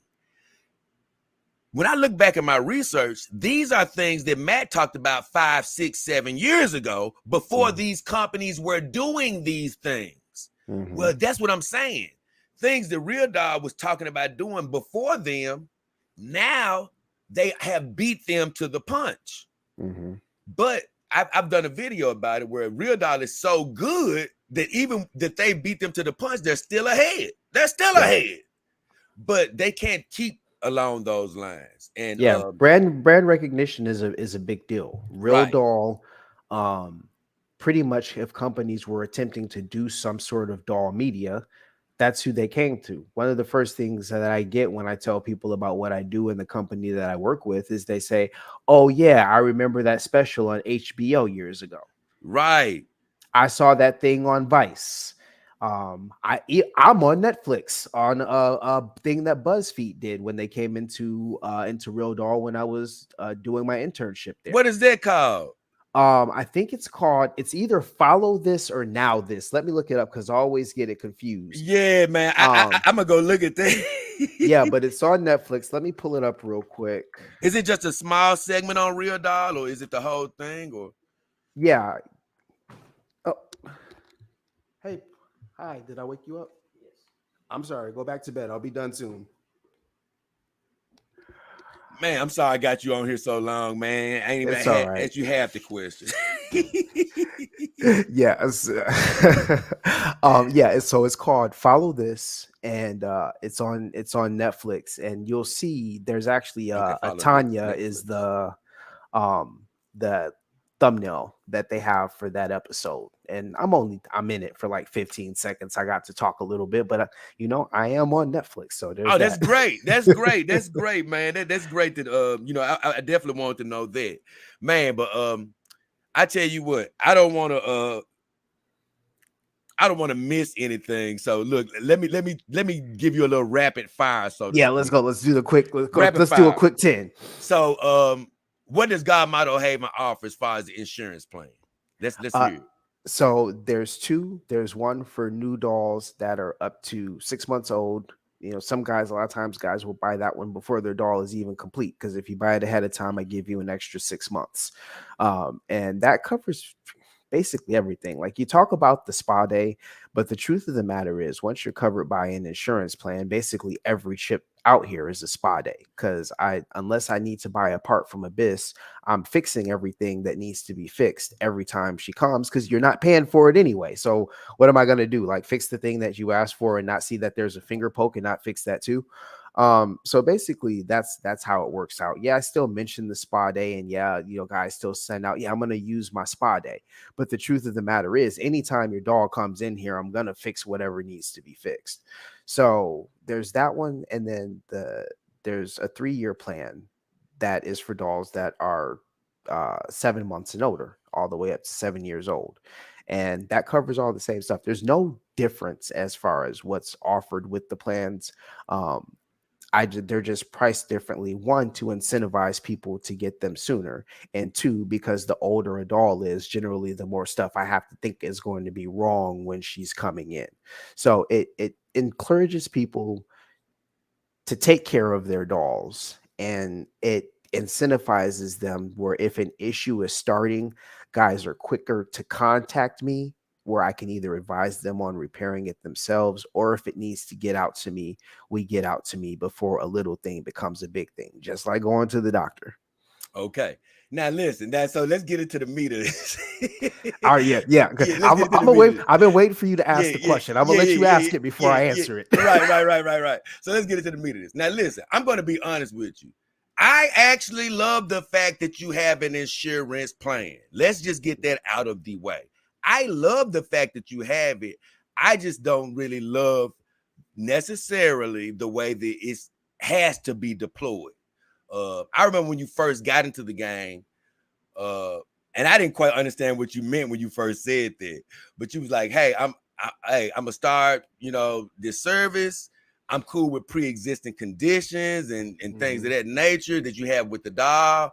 Hey, we're all encompassing." And that was the first thing I heard from you. I was like, man, this guy, I'm loving this, right? Well, later on, I saw the interview that you did with the 2 ladies. That was the first time I think I heard it, where you was like, hey, I don't do that anymore. I don't cover pre-existing conditions. I loved actually when they asked, hey, man, what the hell is a pre-existing condition with the dog? Because you know what? In the back of my mind, I was like, what the hell is a pre-existing condition? I was thinking, I'm like, what is a pre-existing condition? And so they was like, did the dog got a disease or something? So either way, I was glad that you explained. You was like, hey, a guy could have had a broke leg on a doll or something, and I just came into business, and he wants to know, can I bring that doll here with a it already had a broke leg or something? And so you explained that, and you was like, hey, I was good with that until a while. I just said, nah, I'm not doing that anymore. You have to have an insurance plan ahead of time, or if something like that happens, you just have to, I guess, pay for the repair, outright. Well, this is the only thing from a customer standpoint. Now, I did say in the video, I do see why you did it as a business. It sort of makes things a bit simpler. And less things you have to think about as a business. I sort of understand it from that standpoint. But from a customer, especially with somebody like me, I don't get physical with my dolls whatsoever. Other than this show, I'm going to hug her and put her right back in her damn crate. And she's going to sit there for damn near eternity, because she's here only for companionship. So for me, the only way is going, and I'm going to take care of my dolls immaculately. The only way she's going to break is if an act of God or earthquake happens, or hey, I'm carrying her and something just gives way and I fall and break her leg or something, right? That's the only way I'm ever going to hurt my doll. Never going to hurt her sexually or whatever. And so even if a guy's making love to his dog, let's just say he's taking care of her immaculately, he has no worries. Or so he's thinking like, hey, I don't need insurance. I've had dogs for 5, 6 years, nothing wrong with them. Nothing's going to happen to this dog. So you don't feel like you need insurance. Because like I say, if I bought insurance for this dog right now, right? If I just bought it right now, I know that she's going to be in her crate 99% of the time. Well, let's just say the insurance plan wears out in 5 years or whatever. Well, for me, I bought it for nothing. Unless, of course, before the insurance plan wears out, I'm going to send it out to you for a spa day. I mean, to get something out of the insurance deal. But other than that, I feel like I didn't need it yet. Whereas, hey, I'm walking around, I break my doll, her leg breaks. I liked it before where I could call you, get the insurance plan, and then you would handle it. Now, before you say anything, I want to say this. I understand how you can say, hey, man, a guy could come to me, he got a leg broke and an arm broke. That's X amount of dollars to fix both of those for him getting the insurance plan. Now, I do understand that, but this is what I was thinking. I'm like, I think it should be a way that it's offered in this manner. And then you can answer, I'm gonna let you shoot. I say it should, I feel like it should be fashioned in this way where, hey, you say, okay, boom, you got a leg broke and you want to come to me, you didn't have the insurance plan. Okay, cool. You can get the insurance plan now. I fixed the leg. You don't have a spa day anymore. You're only covered for if something else happens to the doll, you get that fixed at a reduced price. That way you still have some form of insurance. You get the leg fixed, and I also get a chance to use the insurance when something happens. Or let's just say you are one of these guys that have been ultra destructive. You got a arm broke, leg broke, head broke, all pre-existing conditions. Then I come to Reggie, be like, hey, man, I need to get these things fixed. Well, you like, hey, you can get the insurance plan. I fix one of those things. You don't get a spa day. And for those other two things, since you did get the insurance plan, I give you those. I will fix those for a bit of a reduced price as covered by the insurance plan. So those are ways that I was like, well, it can still exist with, pre-existing conditions, or I could still see a way to where a person didn't have to get it when he felt like he didn't need it. You see what I'm getting at? And where you could still sort of be covered. How do you feel about everything I said? Well, I'm gonna give you a couple explanations, and I feel like you'll feel better probably about a lot of it. Number one, spa days don't expire. Once you buy it, you have it. Okay. So even if the 5 years has passed, if something happens in year 7 and you need to send her in for that spa day, that it's there. Well, that's something I didn't know. That's great. Yeah, so that single spa day doesn't expire. Once you use it, it's gone. But if you need it at some point in the future because you've taken immaculate care of your dog, good on you. The second thing is there was a specific situation that caused me to flip that up. I had a guy that did just that, and I'm gonna say this in public because it's true, and I don't really know how to be anything else except honest. You can lie, you can buy the plan, wait a month, then call me and be like, "Hey, I broke XYZ. I'm gonna send her in." But the reason that I changed it is because there was someone who bought a plan, and he then brought me down. He brought me down a RealDoll that I believe was like fit into a moving box because it was basically all but chopped in half. So I can't, if I was pricing out the work that I did on that doll, it might have been cheaper for him to buy a new one. But it was at least like $3,500, $4,000, maybe more in total work I ended up doing on that doll to get it back to being something serviceable. Same guy ended up buying another doll for me. And after the first one, at that point, that's when I made the change. I said, look, and I think you probably heard me say this before, especially if you listen to the Two Girls, One Mic podcast. I don't ask questions. It's not my business how it happened. If you want to tell me, cool. If you don't, it's not my business. So he ended up buying another doll for me. I said, hey, you might want to buy the insurance because if you have to bring this one in, the other one, he didn't listen. He didn't buy it. He calls me up. Hey, this is broken. Sorry, this is how much it's going to cost. So it's a protection for me.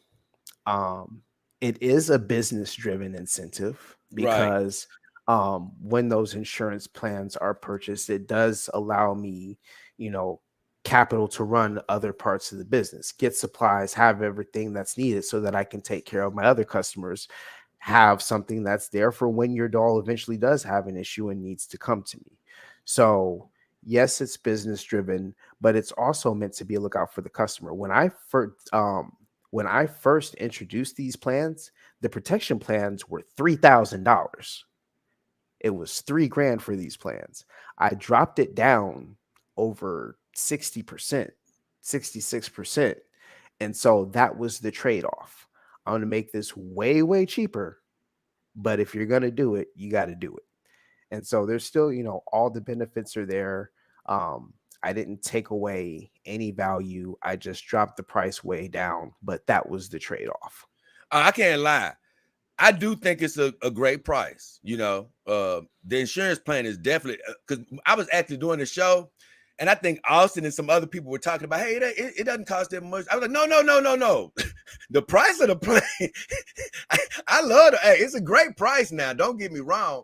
I just like, as a customer, having the flexibility of when I choose to get it. But I guess, you know what, as a business, I do understand that, especially being new in this game, it's better for the security of the company to do it like you're doing it. I do agree with that, but I'm just saying, as a straight customer, not thinking about the business, I'm thinking about the flexibility of, okay, I can call you when I need to, and maybe certain things will go, or like you say, maybe you can tell me, hey, it's no lifetime spa day, bro. You used it on this first repair. Yeah, I mean, and shoot, I can't tell you I don't understand. I would like to call my insurance company and tell them, hey, can I pay y'all when I need you? Right. No, you got to pay us every month. And if you don't, we'll tell the police. Right. And I'm about to say, I actually likened it to car insurance, and I hate that as well. But yours is more useful to me when like I say, I just like the flexibility of my whole thing about it, that situation that you explained. You said the dog was almost cut in half or something the first time. More or less, the dog was. I can't lie now. At that point, I would have thought that instead of getting rid of the insurance plan, you would have been like, hey, bro, no offense, this is a bit much here. At some point, hey, I just can't do anything with this. You know what I'm saying? After I finished that doll, I understood that there was nothing I couldn't do. If I could put that doll back together, then and it. But I'm talking about for the cost, though. That's what I'm saying. Yeah. And so, but either way, I'm not going to stay hung up on it. I've got your answer. Like I say, it is what it is. I think it's better, that I'm glad that you even exist and have a plan, period. But this is I think I read, let me see. Let me go to the site actually instead of guessing. But you said something about on the site. Is it a certain age your dog, if it gets past a certain age, is it not insured? I think you can't get it insured anymore. Is it past 7 years? And I didn't quite understand that. Like, like say somebody like me who's keeping their dog in great shape, why is it an age limit if a dog could be kept in great shape like mine? Because like I said, 7 to 10 years is usually the shelf life when you're particularly discussing RealDoll, and who knows what new materials they may start using. So this may not, if you're watching this 5 years now, high from the past, but what I'm saying may no longer be true. But what happens with older dolls is they will start to get stiff. The skin starts to harden a little bit. And at that point, there's just certain things I can't do anymore. And it might not be safe to open the doll up. I may not be able to get her back closed again. So that's where, when you're in that 7 to 10 year range, yeah, the doll may be in phenomenal shape. Still send her in for a repair if she needs to, but the doll may also be in a shape that I no longer know what to do. So the last year you can get that used plan is the 7th year. That'll cover year 7 through 10. If you got to send her in after that, you can still send her in, no problem. I'm just not doing warranties anymore because at that point I'm not quite sure what I'm going to be dealing with. Wow, I can't lie, bro. Now I've never heard that before about, I've always heard these things about, hey, how long would a doll last, and blah blah blah. I've heard people say they've had theirs over a decade, or 6-7 years, or well, if you use a lot, 2 years. I didn't know. I've heard something about like TPE dolls, maybe over time, maybe the skeleton will seize.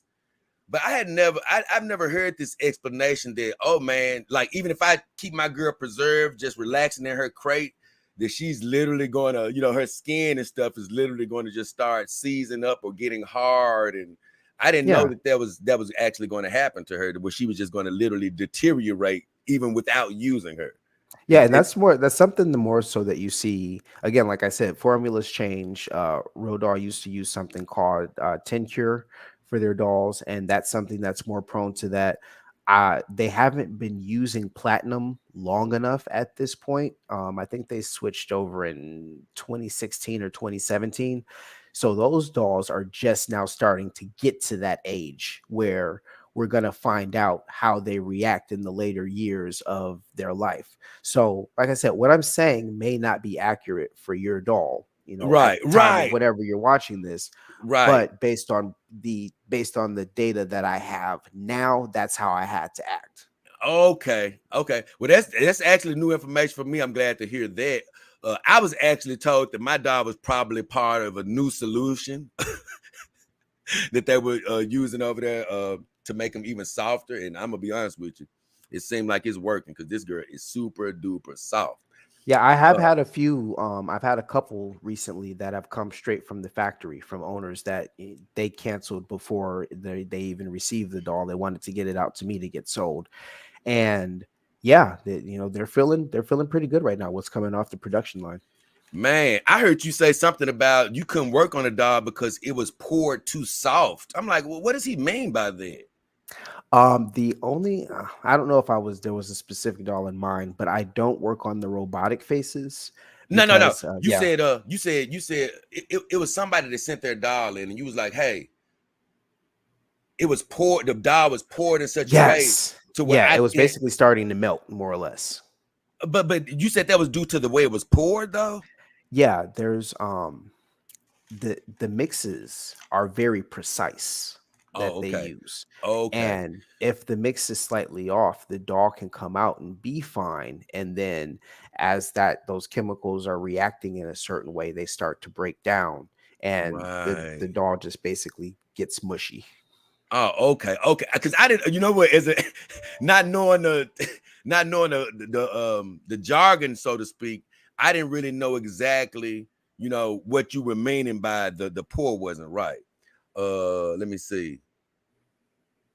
Oh, I did want to say this. It slipped my mind. Some things do. It's a great service that you offer when people, as far as you doing the consignment for them. Because I'm gonna let you know, if I was to ever look to sell my RealDoll or something like that, I wouldn't want to go through the hassle of trying to find people. You know what I'm saying? So that is a hell of a good business that you're starting. I mean, that you have, as far as, hey, okay, maybe you don't even want to deal with it, I'll be the middleman. So I do want to pump that up and say I love that. There are guys who have notes with their dolls for their families in case they pass. Hey, I know you don't know what to do with this. This is the guy you're gonna call. I guess I might need to tell my family, because I just said I don't know what the hell they gonna do. I'm gonna be honest with you. You can leave a note. Call Reggie. So and you sort of already answered the question I had about how do you actually sell dolls to people. Basically put them on your website, and people look them up and ask you for the particular doll. How do you handle dolls after death, so to speak? Because you say you are handling how do you actually dispose of it? What do you well, I'm talking about I thought you said something about I'm talking about I thought like when a doll is dead, not the person is dead. Yeah. Okay. I feel like this might be traumatic for our more companion oriented doll owners. So I'm a companion oriented doll owner, but I won't. And instead of me telling you how I dispose of the dolls, let me tell you a funny story that I know, some of these guys have probably heard before. And then after that, I would love to try to answer a couple more questions from the chat, and then I'm going to get off of here because I think I might be keeping my son awake, and he's got school tomorrow. Okay, I got it. You go. I was doing a show at Brick's house one day, and I had a doll that I'd done some work for, and I was delivering that doll. Doll didn't have a head. I had it in the back seat of my, or in the cargo area of my Forerunner, wrapped in a blanket. I get over to Bricks. He lives about 20, 25 minutes away from me. Get the doll out of my truck, carry it up the stairs.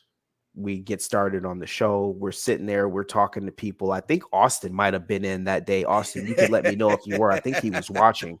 But all of a sudden we hear a San Diego Sheriff's Office.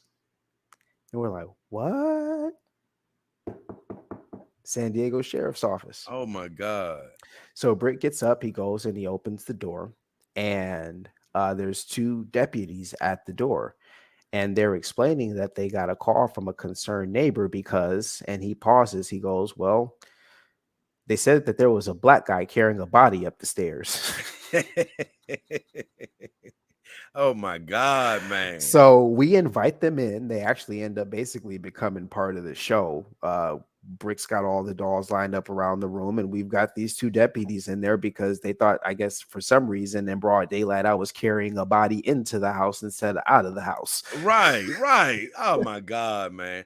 I can't lie. As a person that travels with my doll, you know, I've taken it out of the house a million times, you know, wrapped in a blanket. And man, I'm just thinking I could have gotten the police called on me a million times. So that's crazy, man. Actually, so another funny story, real quick, before we get to these questions. Yeah, because I'm like you said, I'm gonna do exactly what you said. I'm gonna check in with the viewers and check their questions. I'm gonna let you get out of here.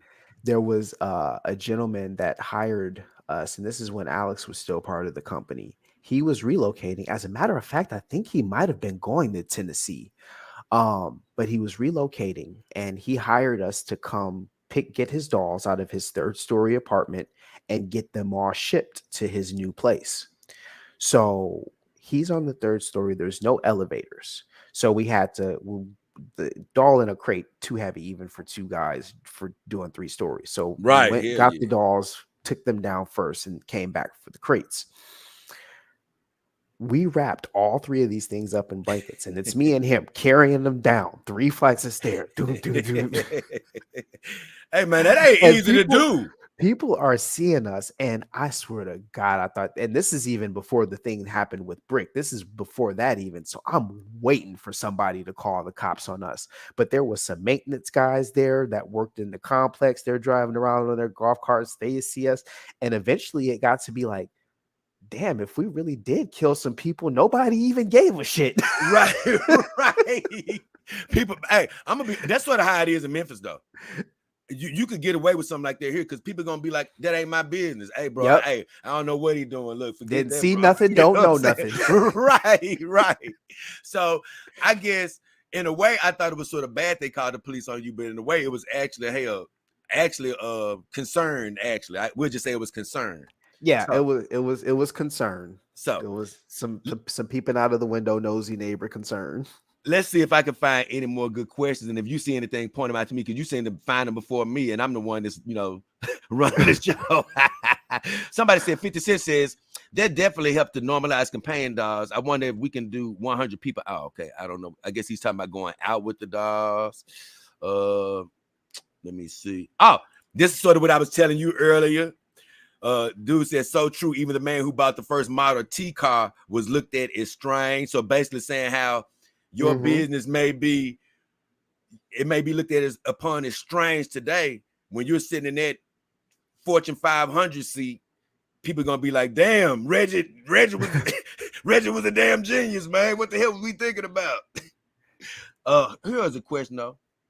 There's a good statement from, but forgive me if I'm saying this wrong, from Juan Coco at 1203. We're saying that he's a new doll photographer. This is something that we're talking about a little earlier in the show. Let's see. He's been shooting for 6 months, and they're the best. I love doll photography. It's amazing discovering the poses that you can get them into, and really figuring out how to get that photo realism out of the dolls. He also asked, if I get a Starpery doll, would you fix her if I needed you to? That's at 1205. There are limitations. If it's a platinum silicone doll, then absolutely I will work on it. but I'm not going to be as familiar with it. I'm not going to know the skeletal structure. So I will definitely do what I can if I can, but I would have to, be able to do a little bit more research to know exactly if I could do that for you with the Starbury doll. Right, but that's a great question though, because you said you could work on dolls that are platinum silicone, Yeah. So there's just going to be limits. Real dolls, I know inside and out. Right. I know them, because I built them from the inside out. But Man, these other manufacturers, I'm just not as familiar with. I got to ask you about this for sure. This guy right here. I'm a disabled combat veteran. Which doll would you recommend for someone on a budget? Thanks, Hawaiian Army. Well, honestly, Jay, that'd probably be a better question. Yeah, I was about to say, honestly, I would have to know exactly what your disability is, because let me tell you something, owning a doll is physical, man. It is physical. So you're gonna not, if you were to get a real doll, you're gonna have to get a for sure a petite real doll, and you're gonna probably be looking at getting the one with the smallest available body. If you're looking at a petite 5, and even those are upwards of about 55 to 60 pounds. So. And I'm glad that you know I'm off bat, quicker than I do. So that's a petite 5 with the smallest. A petite 5 is the smallest real doll that you're going to be able to go to. 4'10", A cup breasts. Right. Still a little, a cute little doll, and especially if you like the petite look. Excellent choice. And if you go with any of more of my vendors that you can find in the description of this video or the about section of my YouTube, if you go with any of them, then you're just going to have to search every brand and honestly look for the smallest doll possible. You know what I'm saying? Don't go outside of my vendors. You might go to a black site. So try to find a small, you can find some mini dolls that are still made like adults. You can find those dolls. Let me also mention this. Hawaiian Army, if you go on the website, galmatohaven.com, I also have some torsos that are on there. Right. And the torsos, they're not going to be as heavy. I'm going to be honest, it's kind of a bit of an amputee look for some people. That might actually be a turn on.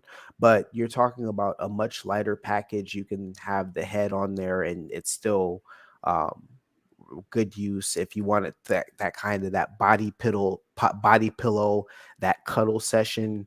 Honestly, sometimes the worst part about cuddling is the arms anyway. So so there are some options. They make a half torso, which is basically just a rear end with all the fun parts. So there's some options. Always feel free to call me 760-422-doll, 760-422-doll. You can email me, Instagram at Galmato Haven. So any of these other questions, if we're not able to get to them tonight, there's a gazillion ways to contact me. So and I'm always quick on the response. Oh man, Austin said this earlier, and I thought that was pretty cool. He was like, the best thing about buying from Reggie is I didn't have to think about it at the time, but Asa literally showed up a week later. Lead time need not apply. So yeah, that's pretty cool. Like he said, that's different from RealDoll. If you buy from him, you'll get it very quick. Will you tell them real quickly about the crate thing, Reggie? Because a lot of people may not know that how does that go if they order for you? You send the crate and they have to send it back? Is that how it goes? I mean, they could. I have yet to have somebody send it back. Some people use them. They keep if they have room for it, they'll keep it. Some people convert it to other types of storage, like an armoire or a tool shed or a toy box or what have you. They're very sturdy. They're made out of wood. So you can do a lot of things to repurpose them. Right. Or some people just toss them out. So no, you don't have to send the crate back. You're paying for that too. I know with Abyss, you buy the crate separately, but honestly, I have so many of those damn things, I'd give them away. Right. So if you need a crate, you can get an excellent price on one because I have plenty that are available.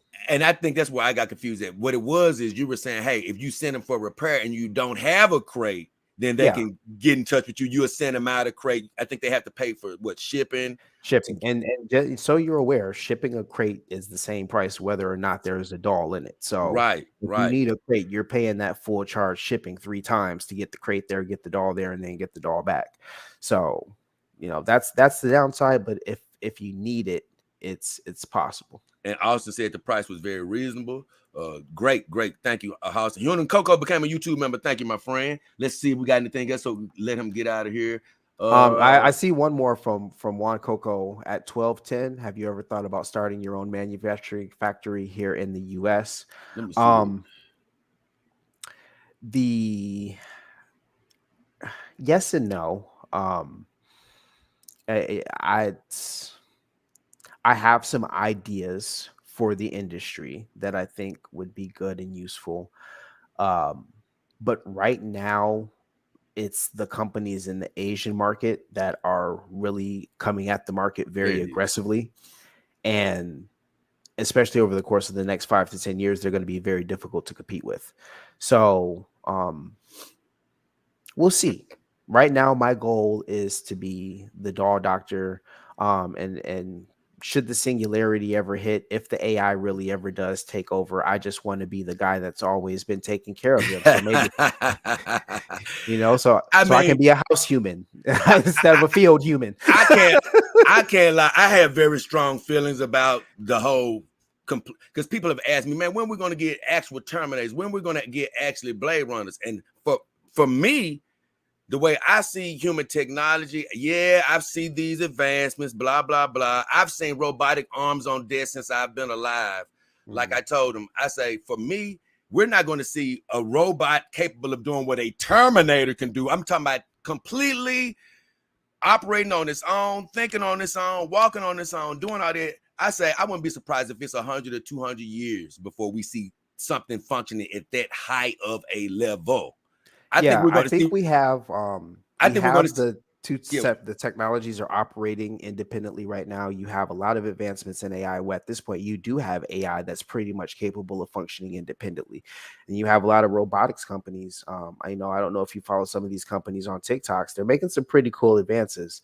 The hard part is marrying those technologies because it takes such a tremendous amount of power to run an artificial brain like that. It takes a tremendous amount of power to run a body like that. And then you have the safety concerns. If you take something that has to be made out of metal so it can stand and you give that thing a functioning brain, that's where you start to have problems. And, not to get too philosophical or political, but our problem as human beings is we're always smarter than we're ready to be.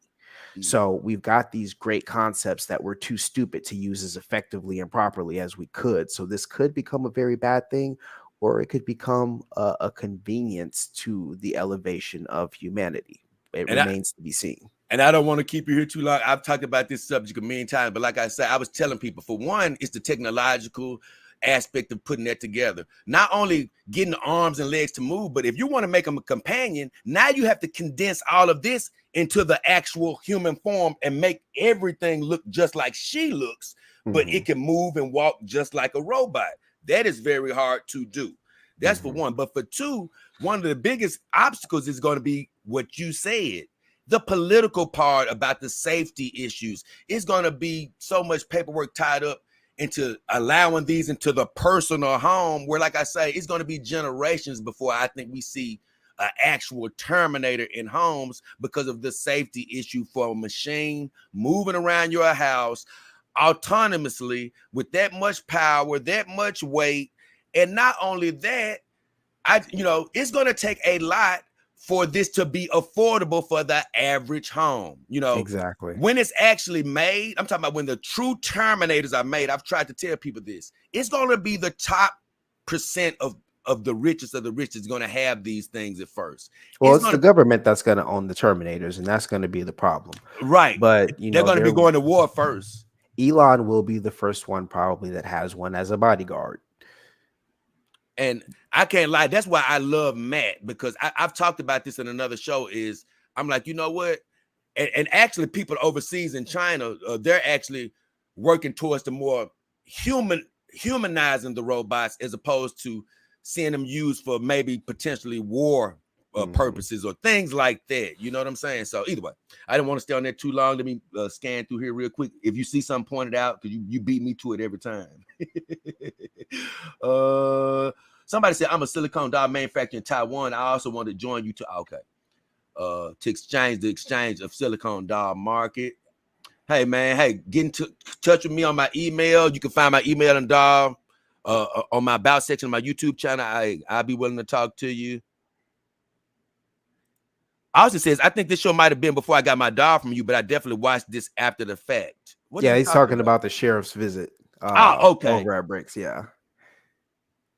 Somebody, what did he say? This is the only question I got, but I'm curious if Reggie still services non-real dolls. Okay, I think he's already answered that. Mm-hmm. Have I heard of Game Lady? No, I have not, but I feel like there's new brands popping up all the time. Where you see that I have not heard of. That it was a part of that, the last part of that same question. Oh, okay, yeah, right. Yeah, Game Lady, it's a new brand. They do basically dolls based off of girls that are in video games. Okay. Like I said, man, these. Oh wait, so I can get an orchid from Killer Instinct. Look, I don't know all their dolls. Austin does, but I'm sure you look. They have a long list of them, and I guarantee you this: they were just doing a poll the other day for their for their customers, saying, "Hey, which is the next doll you want me to make?" As far as game dolls. So what I'm saying is, these companies, they aren't caught up to RealDoll yet. But let me tell you, you have these niche companies that are doing things like Game Lady. Man, I'm gonna tell you, man. It's a company that I'm going to talk about really soon that's really on RealDoll's heels. Because like I say, they have a few legitimate competitors out there now. A few legitimate competitors. But either way, I don't want to get too sidetracked. Let's see if it's anything else down here for you to answer. Can you resell TPE dolls? Yeah. I don't think, did you do that? I don't. As a rule, I've done a couple TPE favors where, people were in tough positions. So I helped them out. To be honest, I don't really know how much there is as far as veracity goes, but I've always been told you want to kind of keep your real dolls and your TPE dolls separate from each other. So since I pretty much have real dolls everywhere, I keep TPEs out of my space. Right. But like I said, always check in. Let me know what the situation is. If I can help, I'll help.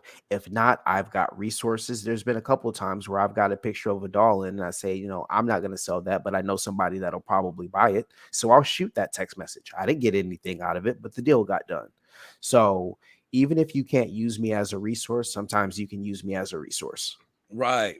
And Juan Coco says it's already getting out of hand. It won't be late long. I'm telling you, Juan Coco, I've heard so many people say that it's people like I've said this, man. A lot of us, I understand we want things to happen in our time. I understand we want everything to happen, in our generation, our time. But like Reggie was saying, and I've said a million times, it's not only when they get the technology or robotics together that this stuff will come out. They have to cross all the yellow tape.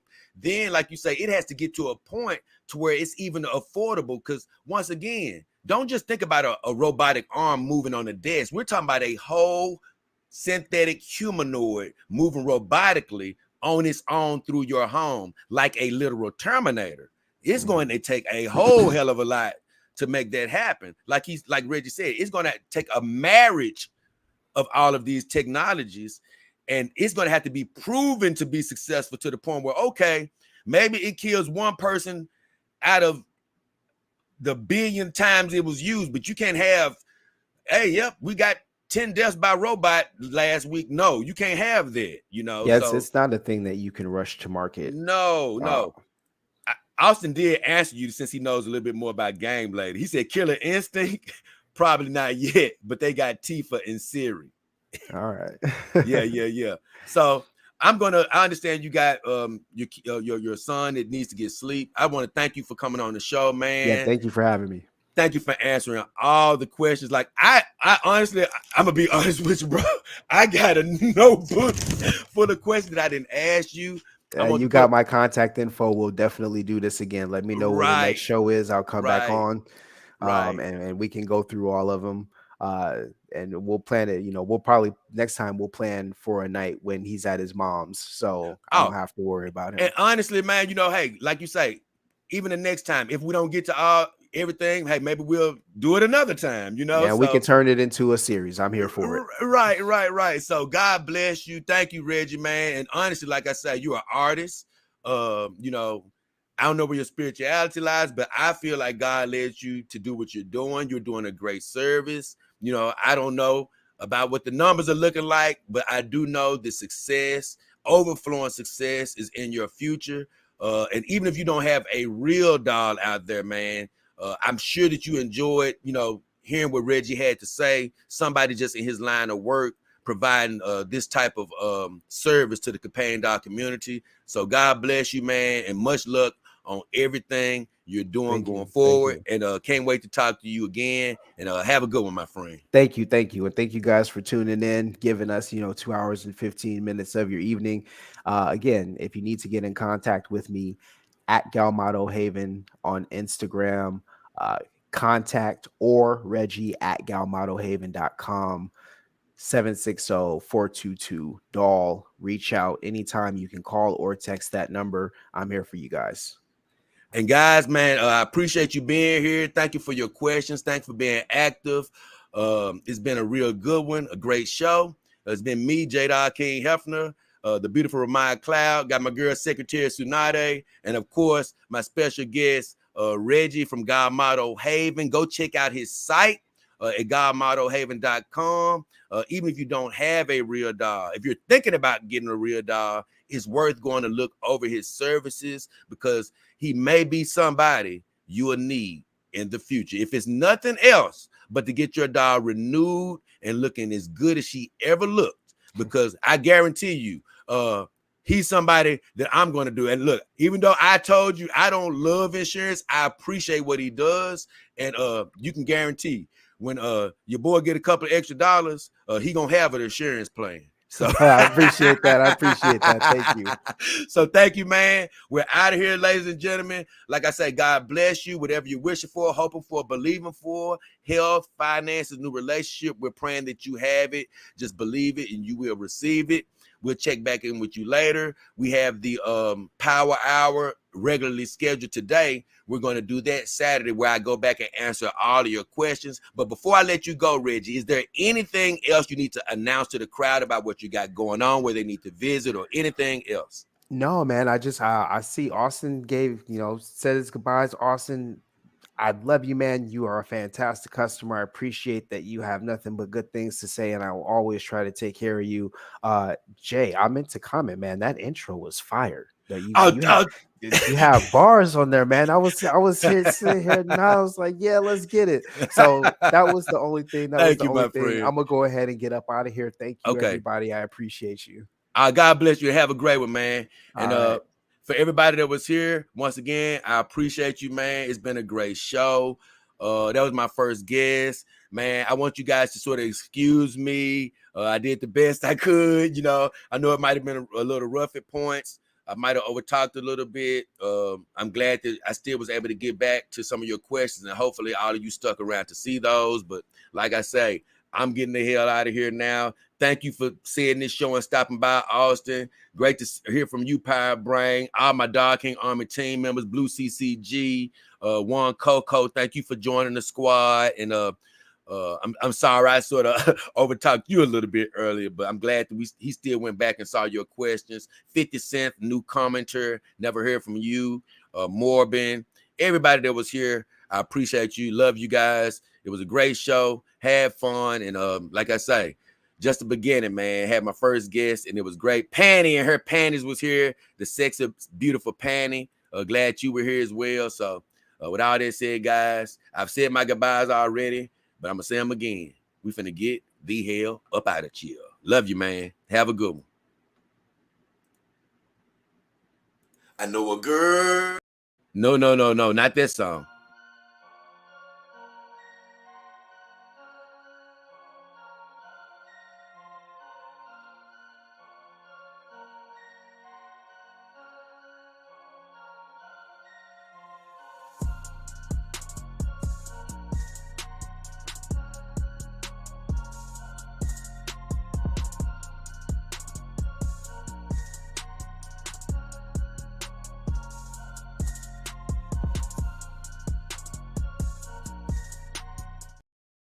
Have a good one, guys. I appreciate you showing up. We are out of here.